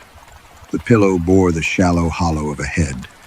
The side table held a glass of water with a straw bent toward the bed. Beside it sat the white plastic baby monitor, its green light glowing. Around the bed, on the floor, medicine bottles had been arranged in a circle, dozens of them. Amber plastic, white caps, typed labels, my handwriting on tape where the print had faded. Morning, noon, evening, bedtime, pain as needed. Nausea as needed, anxiety as needed, breathe, sleep, swallow, continue. The bottles made a little fence around the bed, a child's boundary, a ritual. I stepped inside the circle before I thought not to. The monitor crackled. Danny? I could not move. It was not the voice from the clock, not the house wearing her like a costume. It was thinner, closer. A voice caught in plastic, in wire, in the sleepless kitchen nights I had tried not to remember. I looked at the bed. The sheet moved with the shape of breathing. No, I said. The monitor hissed. Then came my own voice from it, tired and flat and unmistakable. You're going to be all right. A pause. My grandmother's breath. Then her whisper. No more hospitals. The medicine bottles began to turn, slowly, one by one, until every label faced me. Every label faced me. That was the part my mind seized on first, because it was smaller than the rest and therefore easier to bear. Not the hospital bed that had been removed and returned, not the sheet rising and falling with a breath that should not have existed. Not my grandmother's voice coming through the baby monitor from some night I had survived by refusing to remember it. The labels. Each amber bottle had turned until my handwriting looked up from the floor.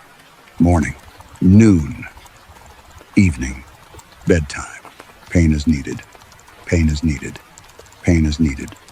I had written those words carefully.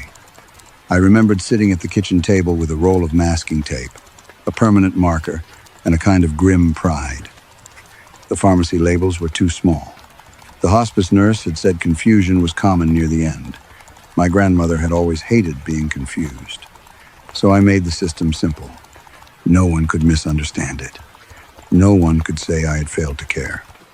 From the monitor, my own voice repeated, softer this time. You're going to be all right. The sheet on the bed exhaled. I backed toward the door, but my heel struck one of the medicine bottles. It rolled away across the floor, stopped against the leg of the bedside table, and turned once more so the label faced me again. Morphine sulfate. I looked away. The room did not let me. The baby monitor crackled. Static thickened, broke, then cleared into another recording. Not the same night. I knew because of the rain. The first recording had rain in it, a steady, window-tapping rhythm. This one carried the dry, mechanical hiss of oxygen and, beneath it, the small electronic chirp of a hospital monitor. My grandmother's voice emerged, weak but awake. I want to go home. Then a woman's voice. Not Claire, not Lillian, a nurse maybe. We can discuss that with your grandson when he arrives. No, Eleanor said. A pause. When she spoke again, each word seemed to cost something. Not discuss. Decide. My throat closed. I went to the monitor and grabbed it. The plastic was warm and faintly damp, as if someone had been holding it. I pressed the power button. Nothing happened. I held it down until my thumb hurt. The green light stayed on. From the bed came another shallow breath. Stop, I said. The recording continued. A door opened somewhere inside the static. Footsteps. My own voice, younger by only a few months but almost unrecognizable in its briskness. Grandma. Hey, what happened? I told them. Told them what? No more. A rustle. Sheets. The squeak of a chair pulled close. Let's not do this right now, my recorded self said. You're exhausted. I'm clear. You had a bad episode. I am clear. The force in her voice made the room around me seem to shrink. I remembered that day differently. I remembered a confused old woman frightened by machines, mishearing doctors, wanting comfort because she did not understand the consequences. I remembered taking charge because everyone else had been emotional or absent. But the woman on the monitor was not confused. She was tired. There is a terrible difference. The side table drawer slid open by itself. Slowly, wood whispered against wood. Inside lay papers. Not many. A thin stack, squared neatly. On top was a folded document with a blue hospital logo at the corner. Beneath it, a yellow notepad. Beneath that, a sealed envelope marked with my name. I did not touch them at first. Touching made things real. Behind me, the door remained open, but the hallway outside had gone dark. I could not hear the others downstairs. No Rachel crying, no Thomas calling up. No Lillian returning from whatever room had taken her. No rain.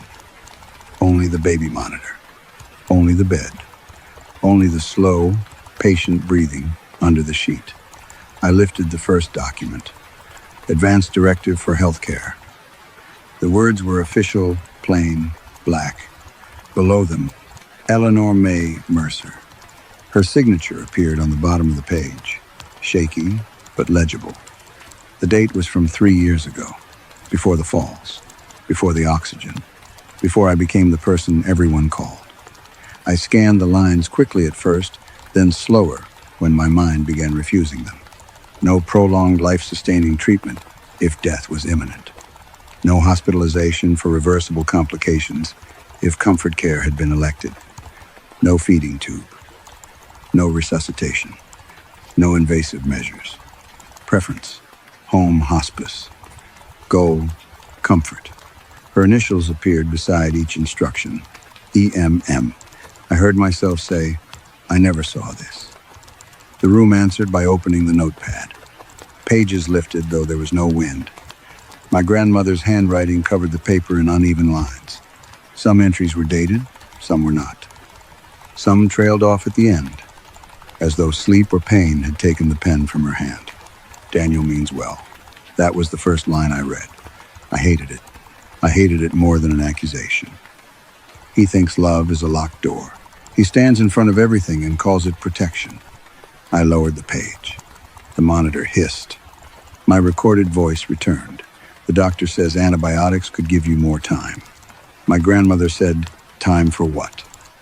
For strength. No, for us to think. I have thought. A long pause. Then my voice, quiet and tight. You don't know what you're asking me to do. The memory moved under my skin. I had said that, not loudly, not cruelly. I had said it at the side of her hospital bed after 16 hours awake, after a doctor explained sepsis in a hallway, after Lillian cried on the phone but did not book a flight, after Thomas said he would come tomorrow if the roads were clear. You don't know what you're asking me to do. At the time, it had felt honest. Now, through the monitor, it sounded like the voice of a man who had confused another person's death with his own inconvenience. The bed breathed in. The bed breathed out. I picked up the sealed envelope. My name was written across it. Danny, not Daniel. My fingers shook so badly, I tore the flap unevenly. Inside was one sheet of paper. No date. Only a few lines.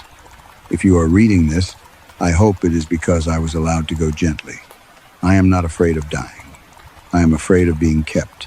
I stopped reading. The room darkened at the corners. For a moment, I was back in the hospital, standing beside her bed while the doctor asked for consent. Pneumonia, possible infection, low oxygen, treatment options, comfort options, decisions, always decisions. The doctor had looked at the chart, then at me. She has an advanced directive, he said. I'm her medical proxy, I answered. Yes, but we still need to consider her expressed wishes. She's not herself. My grandmother turned her head on the pillow. I am, she said. I remembered the doctor's face. I remembered not liking it.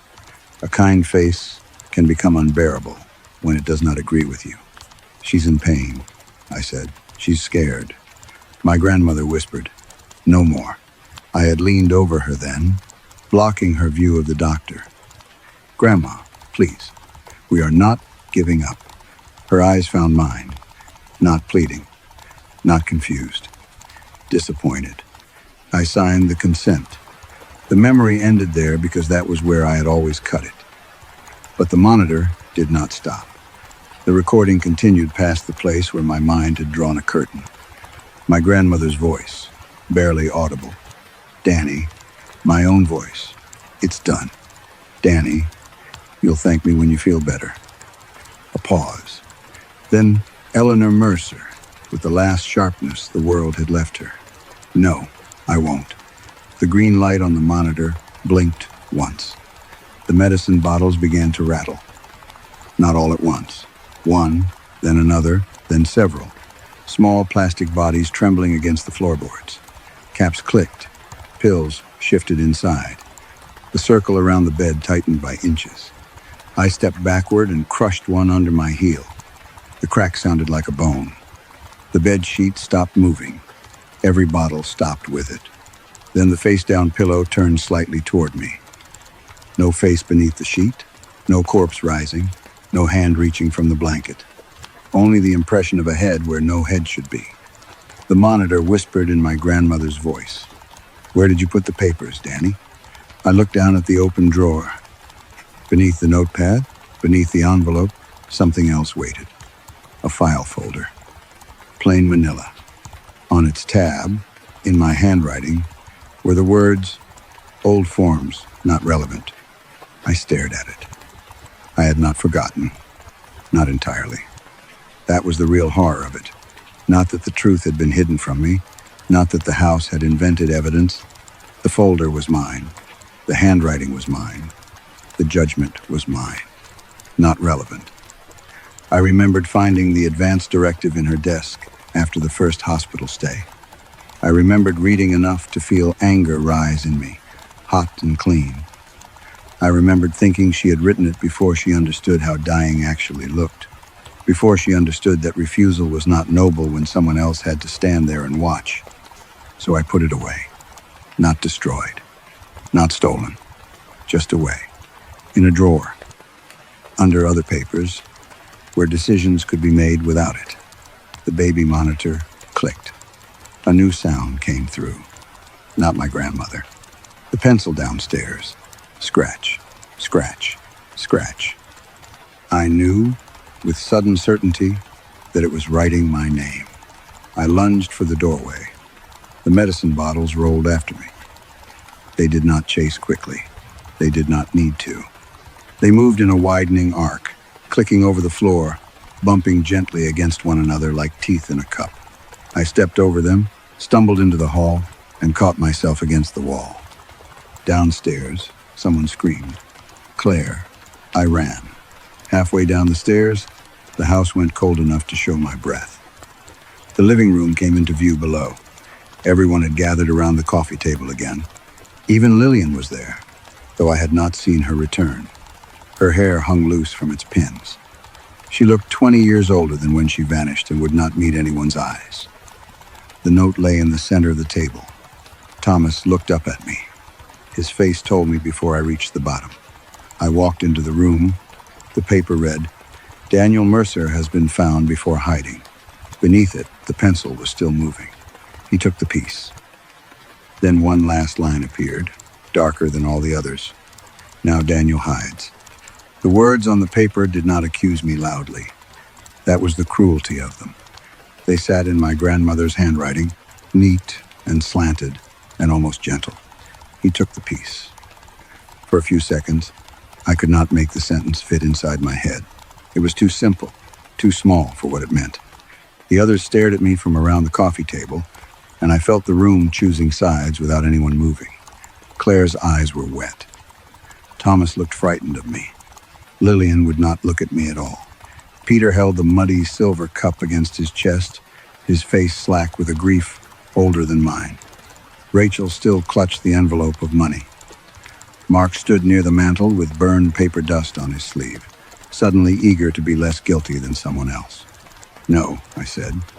My voice sounded reasonable. That was almost funny. "No, that's not what happened."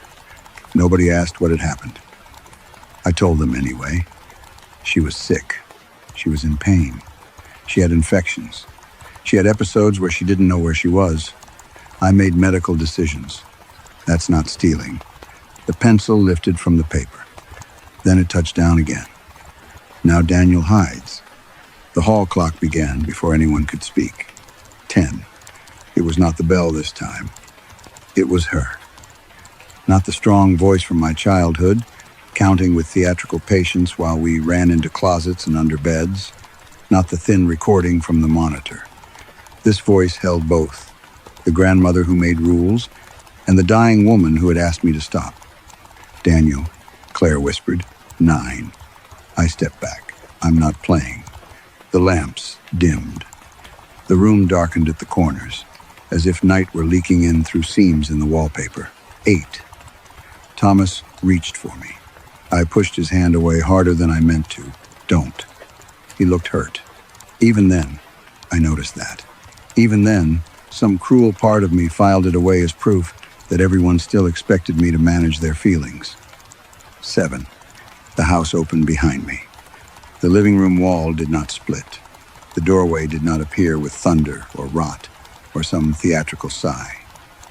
One moment there was wallpaper. The next there was the upstairs hallway stretching where the wall had been, gray and narrow, with all its bedroom doors standing slightly open. At the far end, my grandmother's bedroom lamp glowed. "No," I said again. 6. The front door rattled. Not opening. Laughing, almost. Its brass knob trembled in place. 5. Behind me, Claire said, "Danny, what did she ask you?" I turned on her. She asked me not to abandon her. The room went still. Even the clock seemed to pause between numbers. Claire shook her head very slowly. "Is that what she said?" 4. She was afraid, I said. She was old, she was weak, and she was afraid. People say things when they're suffering. Lillian finally looked at me. Her eyes were hollow. "She said them before she was suffering," she said. "Didn't she?" 3. The hallway at the wall lengthened. Every door opened another inch. From behind each came a different sound. A hospital machine chirping. A pen scratching across a consent form. Water running in an upstairs sink. The plastic click of pill bottles. A woman whispering, "No more. 2. I looked at the note. The letters had changed. "Hide where you put her. 1. The house inhaled." Then everyone disappeared. Not dramatically, not with a flash. I blinked, and the living room was empty except for the funeral flowers, the lamps, the coffee table, the paper, and me.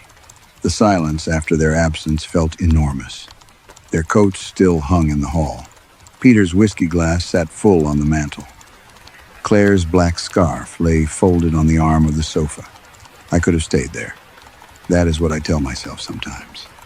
I could have refused the house. I could have stood in the living room until morning, if morning still belonged to that place.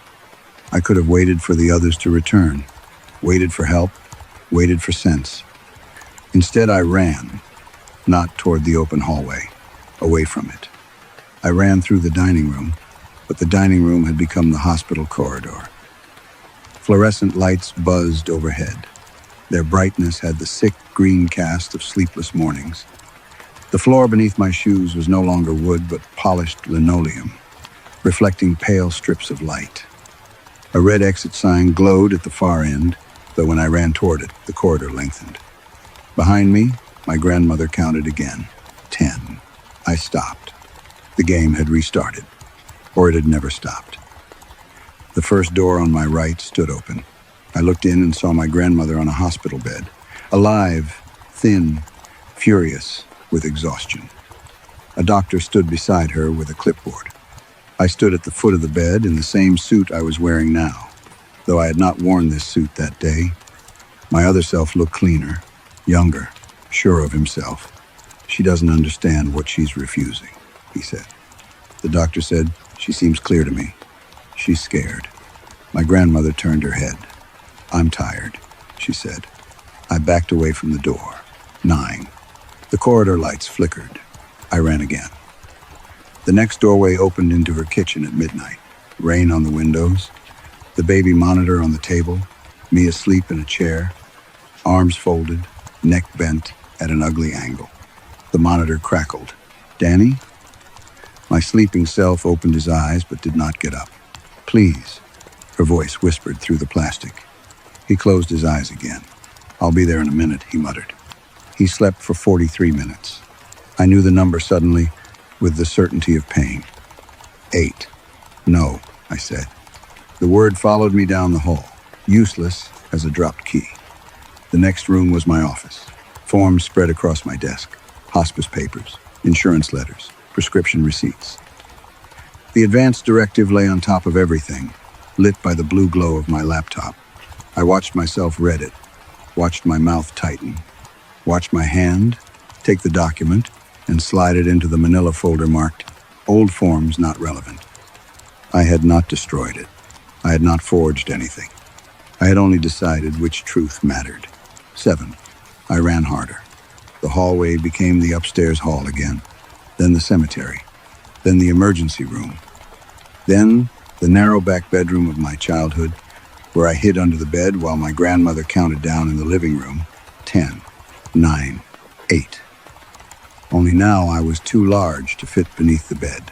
My shoulders scraped the floorboards. Dust filled my mouth. Somewhere outside the door, an old woman dragged an oxygen tube across the carpet. "Danny," she called. I clamped both hands over my ears. 6. A door opened at the end of the hall. Warm yellow light spilled out. My grandmother's bedroom. Not the haunted version. Not the room rearranged as evidence. The real one. The last night. I knew it before I entered because of the smell. Clean sheets gone sour. Lavender spray covering sickness. Morphine. Stale water. Human breath. The room was dark, except for the little lamp. The baby monitor sat on the bedside table. The pill bottles lined up in their obedient rows. Eleanor lay in bed, eyes open. Not dead. Not ghostly. Alive in the exact way I had tried to forget. Barely held to the world and furious that the holding was not hers. 5, she whispered. I stood in the doorway. She turned her head toward me. "Danny, my throat hurt. I was helping you." "No. You were in pain." "Yes. I couldn't just let you." "Let me," she said. The words were soft. Not an argument, a correction. My hands began to shake. "You don't understand," I said, though I no longer knew which of us I meant. Her mouth moved with effort. "You are not losing me." I swallowed. The room waited. "You were losing being good." The sentence passed through me so cleanly that for a moment I felt nothing at all. Then everything came. The hospital calls. I answered too quickly because they proved I was necessary. The medication charts. The forms. The calls to Lillian, where I used her absence as a weapon. The way I stood between my grandmother and every person who might have listened differently. The way I said, "She's confused," whenever she disagreed with me. The way I told myself love meant fighting death until death had to take her by force. I had not kept her alive because she wanted life. I had kept her alive because I needed my refusal to look like devotion. 4, she whispered. I stepped inside. The door shut behind me. There was nowhere to hide except the bed. That was the joke. If the house had jokes, the cruel little mercy of it. My grandmother lifted one hand from the blanket. It trembled in the air, bone and paper and blue veins. I remembered holding that hand and telling myself it was weak. I had forgotten how often it had tried to pull away. "What do I return?" I asked. She looked at me for a long time. Her eyes were not angry. Now, that was worse. 3. "I can't give it back," I said. "No." The medicine bottles began to circle the bed again, slow and clicking. "Then what do you want?" The baby monitor crackled. From it came all our voices layered together. "Rachel, I was going to put it back. Mark, I thought if there weren't any letters, there wasn't any proof. Peter, I let her think she had lost her own child twice. Lillian's voice, thin and old, I stayed away because she needed too much. Then my own voice, the worst of them all. You'll thank me when you feel better." My grandmother closed her eyes. 2, she said. The door behind me opened. Beyond it was the living room again. Everyone stood around the coffee table, exactly where they had been before disappearing. Claire saw me and covered her mouth. Thomas took one step forward, then stopped. I looked down. In my hands was the manila folder. Old forms, not relevant. I did not remember picking it up. The note on the coffee table had changed. Daniel Mercer has been found. The pencil waited beneath it, not moving, waiting for me. 1, my grandmother whispered from the room behind me. Then the sheet on the bed collapsed, and the house went dark. The darkness lasted only a few seconds, or maybe it lasted the length of the last year. When the lamps came back on, the living room looked almost ordinary again. The impossible hallway was gone.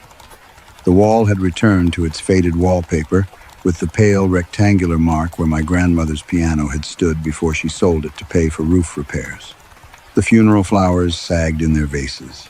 Rain kept tapping at the glass. The hall clock showed 5 o'clock, as it had before, as if time had decided it no longer wished to be involved. Everyone was staring at me.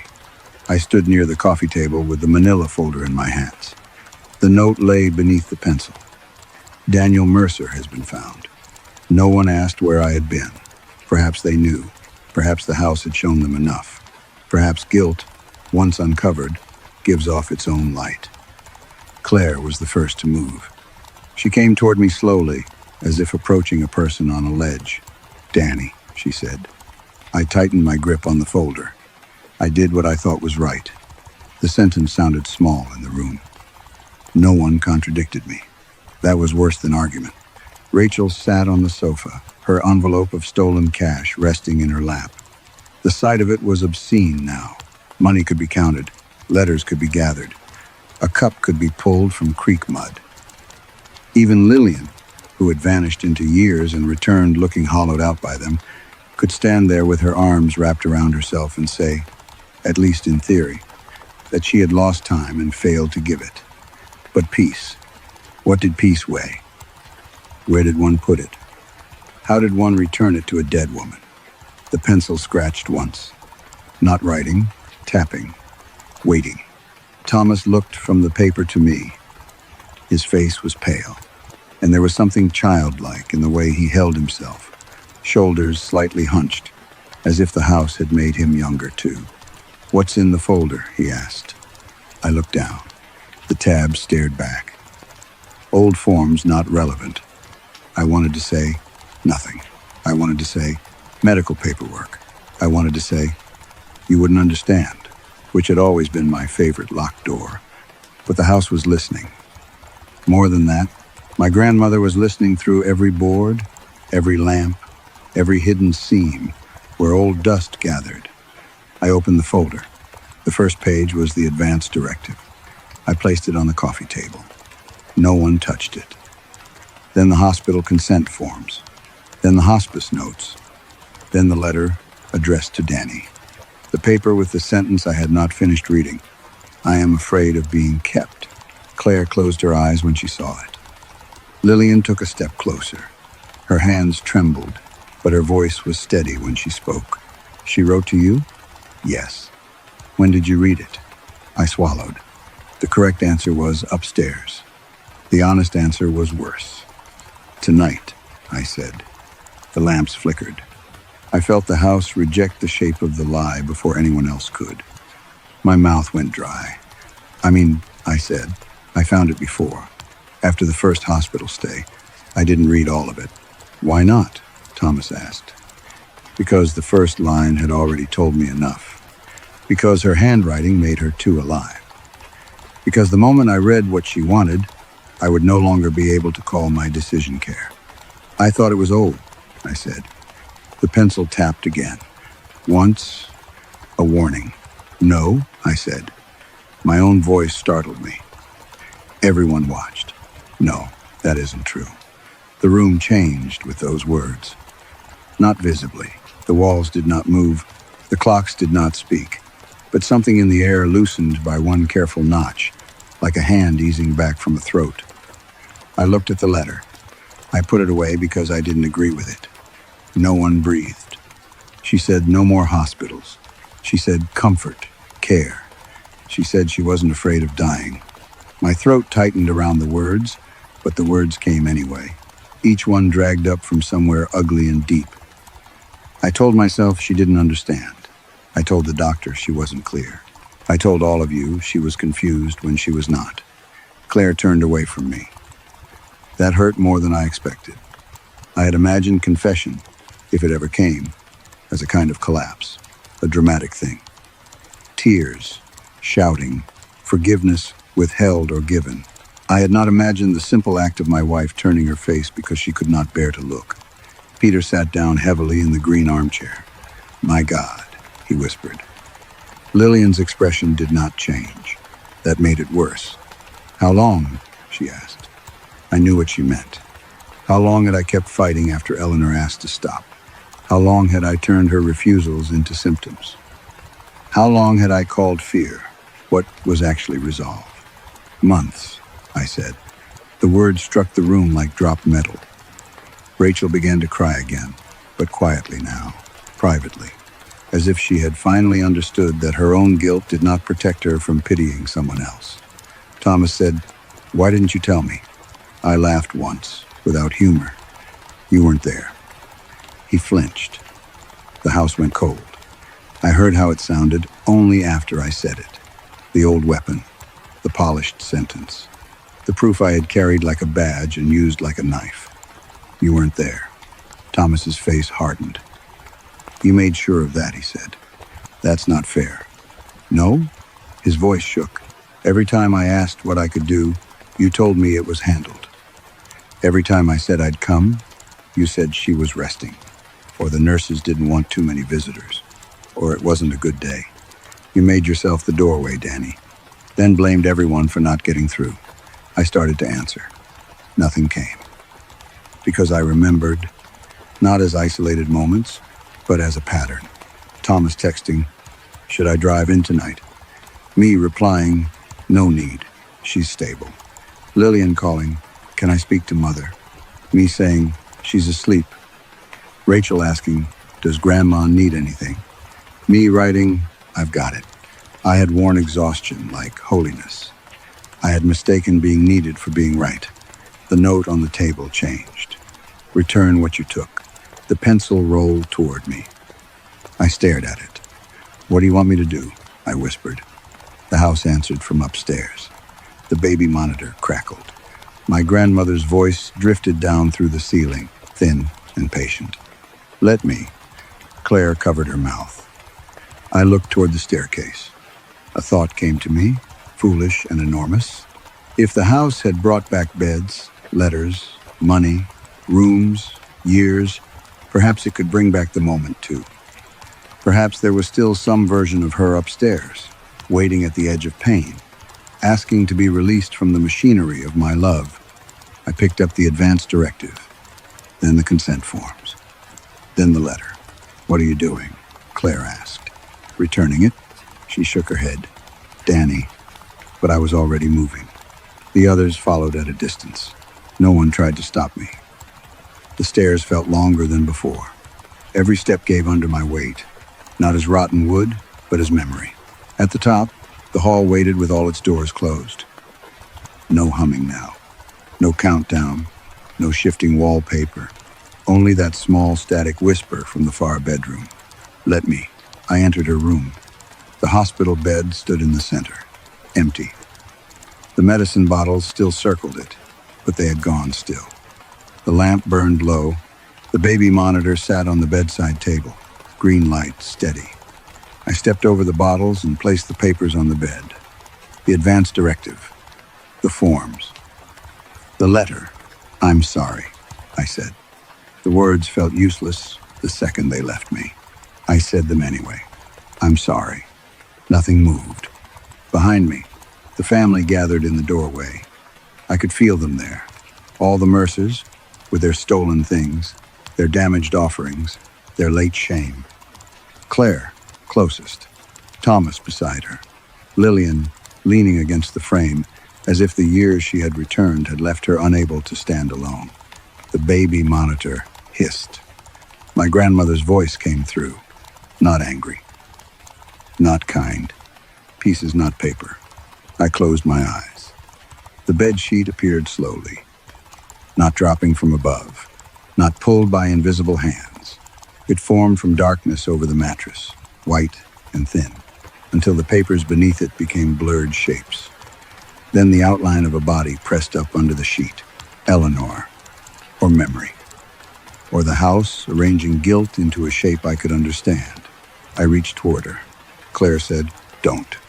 I stopped with my hand above the sheet. "Then what?" I asked. The monitor crackled. My own recorded voice answered, "We are not giving up." Then my grandmother's, "I am." The sheet rose with one breath, fell, rose again. My chest began to ache. I realized I had matched my breathing to hers, as I had done in the last months, counting each inhale, measuring each pause, waiting for proof that she was still there. That had been my life, listening for breath and calling it love. The monitor whispered, "Stop counting." I understood then, not fully, perhaps not enough, but enough to know the horror of it. I had counted her breaths as if they belonged to me. So I sat beside the bed. I placed my hand in my lap. I did not touch her. I did not call for anyone. I did not say she would be all right. I did not say we were not giving up. The sheet lifted, fell, lifted, fell. The pauses lengthened. My body rebelled each time. Some trained, terrified part of me wanted to intervene, to adjust the pillow, to check the pulse, to call a nurse, to shout for medication, oxygen, another form, another signature, another hour stolen and renamed. I did none of it.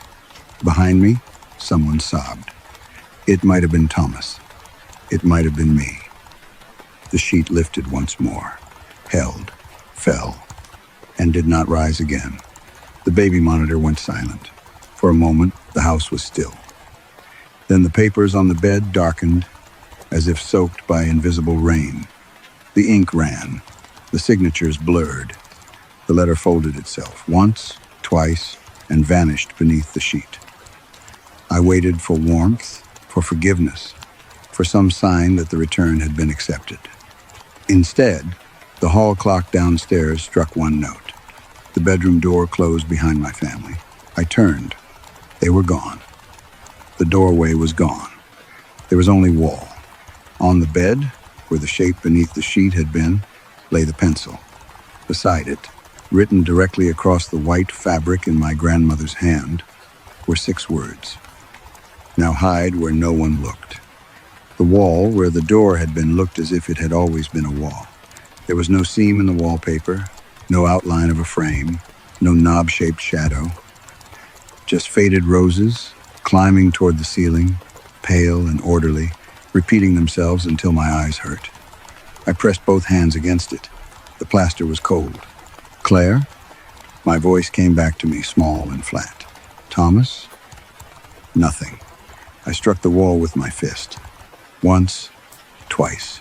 The second blow sent pain through my knuckles and left no mark. Somewhere beyond it, or beneath it, or years away from it, I thought I heard someone crying. Then even that was gone. The bedroom remained behind me. The hospital bed stood in the center, sheet smooth now, no body beneath it. The medicine bottles had stopped circling. They sat in place like amber stones on the floor, every label still turned inward toward the bed, as if they were ashamed to look at me. On the sheet lay the pencil. Beside it, written in my grandmother's hand, "Now hide where no one looked." I stood there for a long time, long enough for my anger to return, because anger is easier to hold than truth. "No," I said. The room did not answer. "I did what you asked." The lampshade gave a faint buzz. "I let you go." Still nothing. That was when I understood the final cruelty. The house had not asked me to perform regret. It had not wanted a scene at a bedside, an imitation of mercy staged too late in a room full of witnesses. It had allowed me to feel the shape of what I took, and then it had taken the witnesses away. Confession without consequence is only another locked drawer. I picked up the pencil. It was warm. The moment my fingers closed around it, the room changed. Not the furniture, not the walls. Me. I was smaller. For one dizzy second, My sleeves hung past my wrists, and the bed rose high beside me, like a white cliff. My shoes scuffed the floorboards with the uncertain balance of a child. I smelled dust under the bed, peppermint candies, old wood warmed by summer. Downstairs, my grandmother's voice counted. 10, 9, 8. I knew where I was supposed to hide. I did not choose it. My feet carried me to the narrow space between the wardrobe and the wall, the place no adult would think to check first because no adult believed a body could fit there. I had hidden there once when I was 8 years old. It was the summer after my grandfather died, the summer Eleanor stopped singing, except when she forgot herself. We played hide and seek because Thomas had begged, and because Rachel was small enough then to believe games could repair a house. I had wedged myself into that gap, thrilled by my own cleverness, and waited. My grandmother found everyone else. Thomas behind the curtains, Rachel under the dining table, Mark in the coat closet, Lillian laughing in the kitchen doorway, pretending not to play. But she did not find me. At first, it had been wonderful. Then the house went quiet. I waited to hear my name. Danny? I waited for footsteps. None came. I stayed hidden until my knees cramped and dust filled my nose. By the time I crawled out, the game was over. Everyone was in the backyard eating watermelon. No one had noticed I was missing.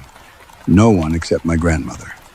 She was in the living room, sitting in the green armchair, hands folded in her lap. "You hid too well," she said. I remember being angry with her. I remember saying, "You didn't look." She looked at me then with an expression I had not understood as a child. "I did," she said, "just not where you went." Now, in the sealed room, adult again and shaking, I slid into that same impossible gap beside the wardrobe. The wall was closer than it should have been. The wood pressed against my shoulder, dust clung to my lips. I could see only a thin strip of the room, the bed leg, the medicine bottles, the edge of the white sheet. Downstairs, far away, someone called my name. "Claire." I tried to answer, but the gap swallowed my voice. Footsteps moved through the house. Not searching quickly, not panicked. Slow, deliberate, room by room. I heard the living room door, the dining room, the kitchen, the pantry, the stairs. Each step came with the patient certainty of someone who knew all hiding places eventually failed. I pressed my hands over my mouth. For the first time since the game began, I did not want to be found. The footsteps stopped outside the bedroom. The door was there again. I could not see it, but I heard the knob turn. Light widened across the floor. My grandmother entered. Not as she had been in the coffin, not as she had been in the hospital bed. She came into the room as I remembered her from childhood. Gray hair pinned back, cardigan buttoned wrong at the throat, house slippers soft on the floor. Her face was lined, but not ravaged. Her hands were steady. She did not look toward the bed. She looked toward the wardrobe. Of course she did. She had always known. "Danny," she said. I closed my eyes. "You can come out." I wanted to. That is the part I find hardest to admit. I wanted to crawl out and be 8 years old again. I wanted her to scold me, hold me, forgive me by making me a sandwich and telling me not to track dust down the stairs. I wanted the dead to behave like the living had behaved when I still believed being found was the same as being saved. But the pencil was in my hand, and on the floor in front of my hiding place, letters appeared one by one in the dust. Not yet. My grandmother sighed. It was a tired sound. Not cruel, not pleased. Then she turned and left the room. The door closed. The house exhaled. I remained in the dark. I do not know how long I stayed there before I heard the front door open downstairs. Real air moved through the house. Voices followed. Thomas first, hoarse and disbelieving. "Claire, come on." Then Claire, sobbing. No, he's still in there. We looked. We didn't. We did. You heard him. I heard a lot of things. Lillian's voice came next, older than it had been that afternoon. "We have to leave." "What about Daniel?" Claire asked. No one answered. That silence broke something in me more completely than accusation ever could have. They searched. I know they did. Or, I hope they did. I heard them upstairs, opening doors that were not mine. I heard Thomas call my name until his voice cracked. I heard Claire in the hall outside my grandmother's bedroom, though the door did not open for her. She pressed her palms against the other side of the wall, close enough that I could feel the warmth of her through plaster. "Danny," she whispered, "please." I tried to speak. The dust in front of me changed. Hide. So I hid. I listened as they went downstairs. I listened as Rachel asked whether they should call the police. I listened as Mark said, "And tell them what?" I listened as Peter wept once, quietly, then stopped himself. I listened as Lillian said, "We tell them he ran." Claire said, "He wouldn't." No one replied. The front door opened. Rain entered. For one moment, the house smelled of wet leaves and road gravel and the world beyond the porch. Then the door closed. The locks turned by themselves. After that, time became a room with no windows. Sometimes I slept. Sometimes I woke in places I had not walked to, beneath the dining table, inside the pantry, behind the curtains, under the bed, in the narrow back room. The house was patient with me. It moved me from hiding place to hiding place the way a child moves a game piece. I learned its sounds. The settling at dawn, the pipe knock after midnight, the soft slide of paper appearing on the coffee table, the dead clock striking hours that had nothing to do with time.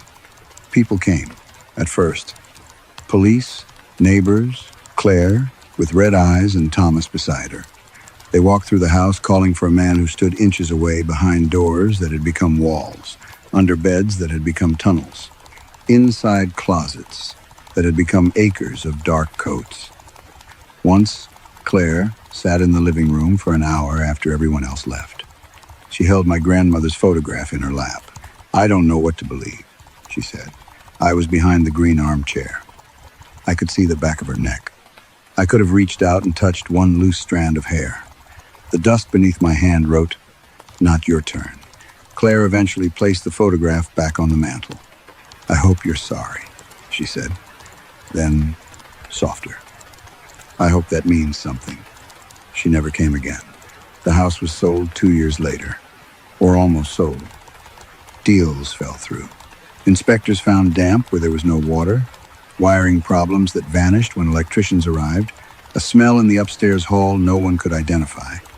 The property sat empty through winters and summers, though it was never empty. I remained. I listened to mice in the walls and children on the sidewalk daring one another to touch the porch. I watched dust gather over the furniture the family did not take. I watched the funeral flowers dry into brown lace and collapse petal by petal onto the sideboard. Sometimes my grandmother counted. Not often. Only when I forgot what I had done. Years passed. I know because the roses outside died, grew wild, were cut back, died again. The road was widened.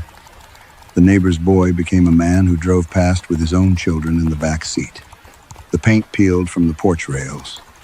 The world continued with the terrible ease of a thing not waiting for permission. Then one October afternoon, the front door opened. A key turned in the lock. Real voices entered. Not inspectors. Family. Not mine. At first I thought a woman laughed nervously in the hall. A man complained about the smell. Children ran ahead and were told not to touch anything. Then I heard Thomas, older. He said, "It's just for the reading. We don't have to stay long." My brother. I moved behind the living room curtains, though no one had told me to hide. Claire came in after him. Her hair had silver in it. She looked around the room once and went very still. With them were people I did not know. A lawyer, perhaps, and younger relatives who had grown in the years the house kept me folded away. Rachel's daughter was nearly grown. Mark's son wore earbuds and looked bored. Peter was not there. Lillian was not there. Their absences had the shape of graves. Thomas stood near the mantel. We should have done this somewhere else. Claire said. The estate still isn't settled, he replied. The lawyer said, I don't care what the lawyer said. One of the children crouched near the bottom shelf. A little boy, maybe 8 years old. He pulled out the wooden box. My whole body went cold. The lid still read, hide and seek. Mom, the boy said, what's this? No one answered quickly enough. He opened it. Inside were folded slips of paper and a short pencil worn nearly to the metal. The hall clock struck 5. Thomas dropped the folder he was holding. Claire turned toward the living room table. She knew before the rest. A piece of yellowed paper lay in the exact center of the lace runner, though I had watched that table sit bare for years. The pencil rested across the top. The boy started to read it aloud, but Claire reached him first and took it from his hands. Her face changed as her eyes moved over the words. Thomas whispered, no. The paper read, whoever is found must return what they took. Underneath, in smaller letters, Daniel counts first. From behind the curtains, with dust in my mouth and my grandmother's voice inside my bones, I began to count. 10, 9, 8. Some hauntings are not about a ghost wanting revenge. Sometimes the dead only want the truth returned to its proper place. Daniel did not steal money, letters, or heirlooms. He stole something harder to name, a choice, a final breath, a peaceful ending. And because peace cannot be placed back on a table, the house keeps teaching the same lesson in the only language it knows, a children's game, a countdown, and the terror of finally being found. Would telling the truth have saved him, or was he already hiding long before the game began? Look, if you're still watching, you already know what this channel is. No jump scares, no fake drama, just real stories about real people who survive things most of us can't even imagine. And that's scarier than any movie could ever be. If you want more of this raw, unfiltered truth told the way it deserves to be told, subscribe to Chilly Nightlight TV. We're not here to waste your time. We're here to tell the stories that actually matter. Thanks for listening. Now, go get some sleep if you can.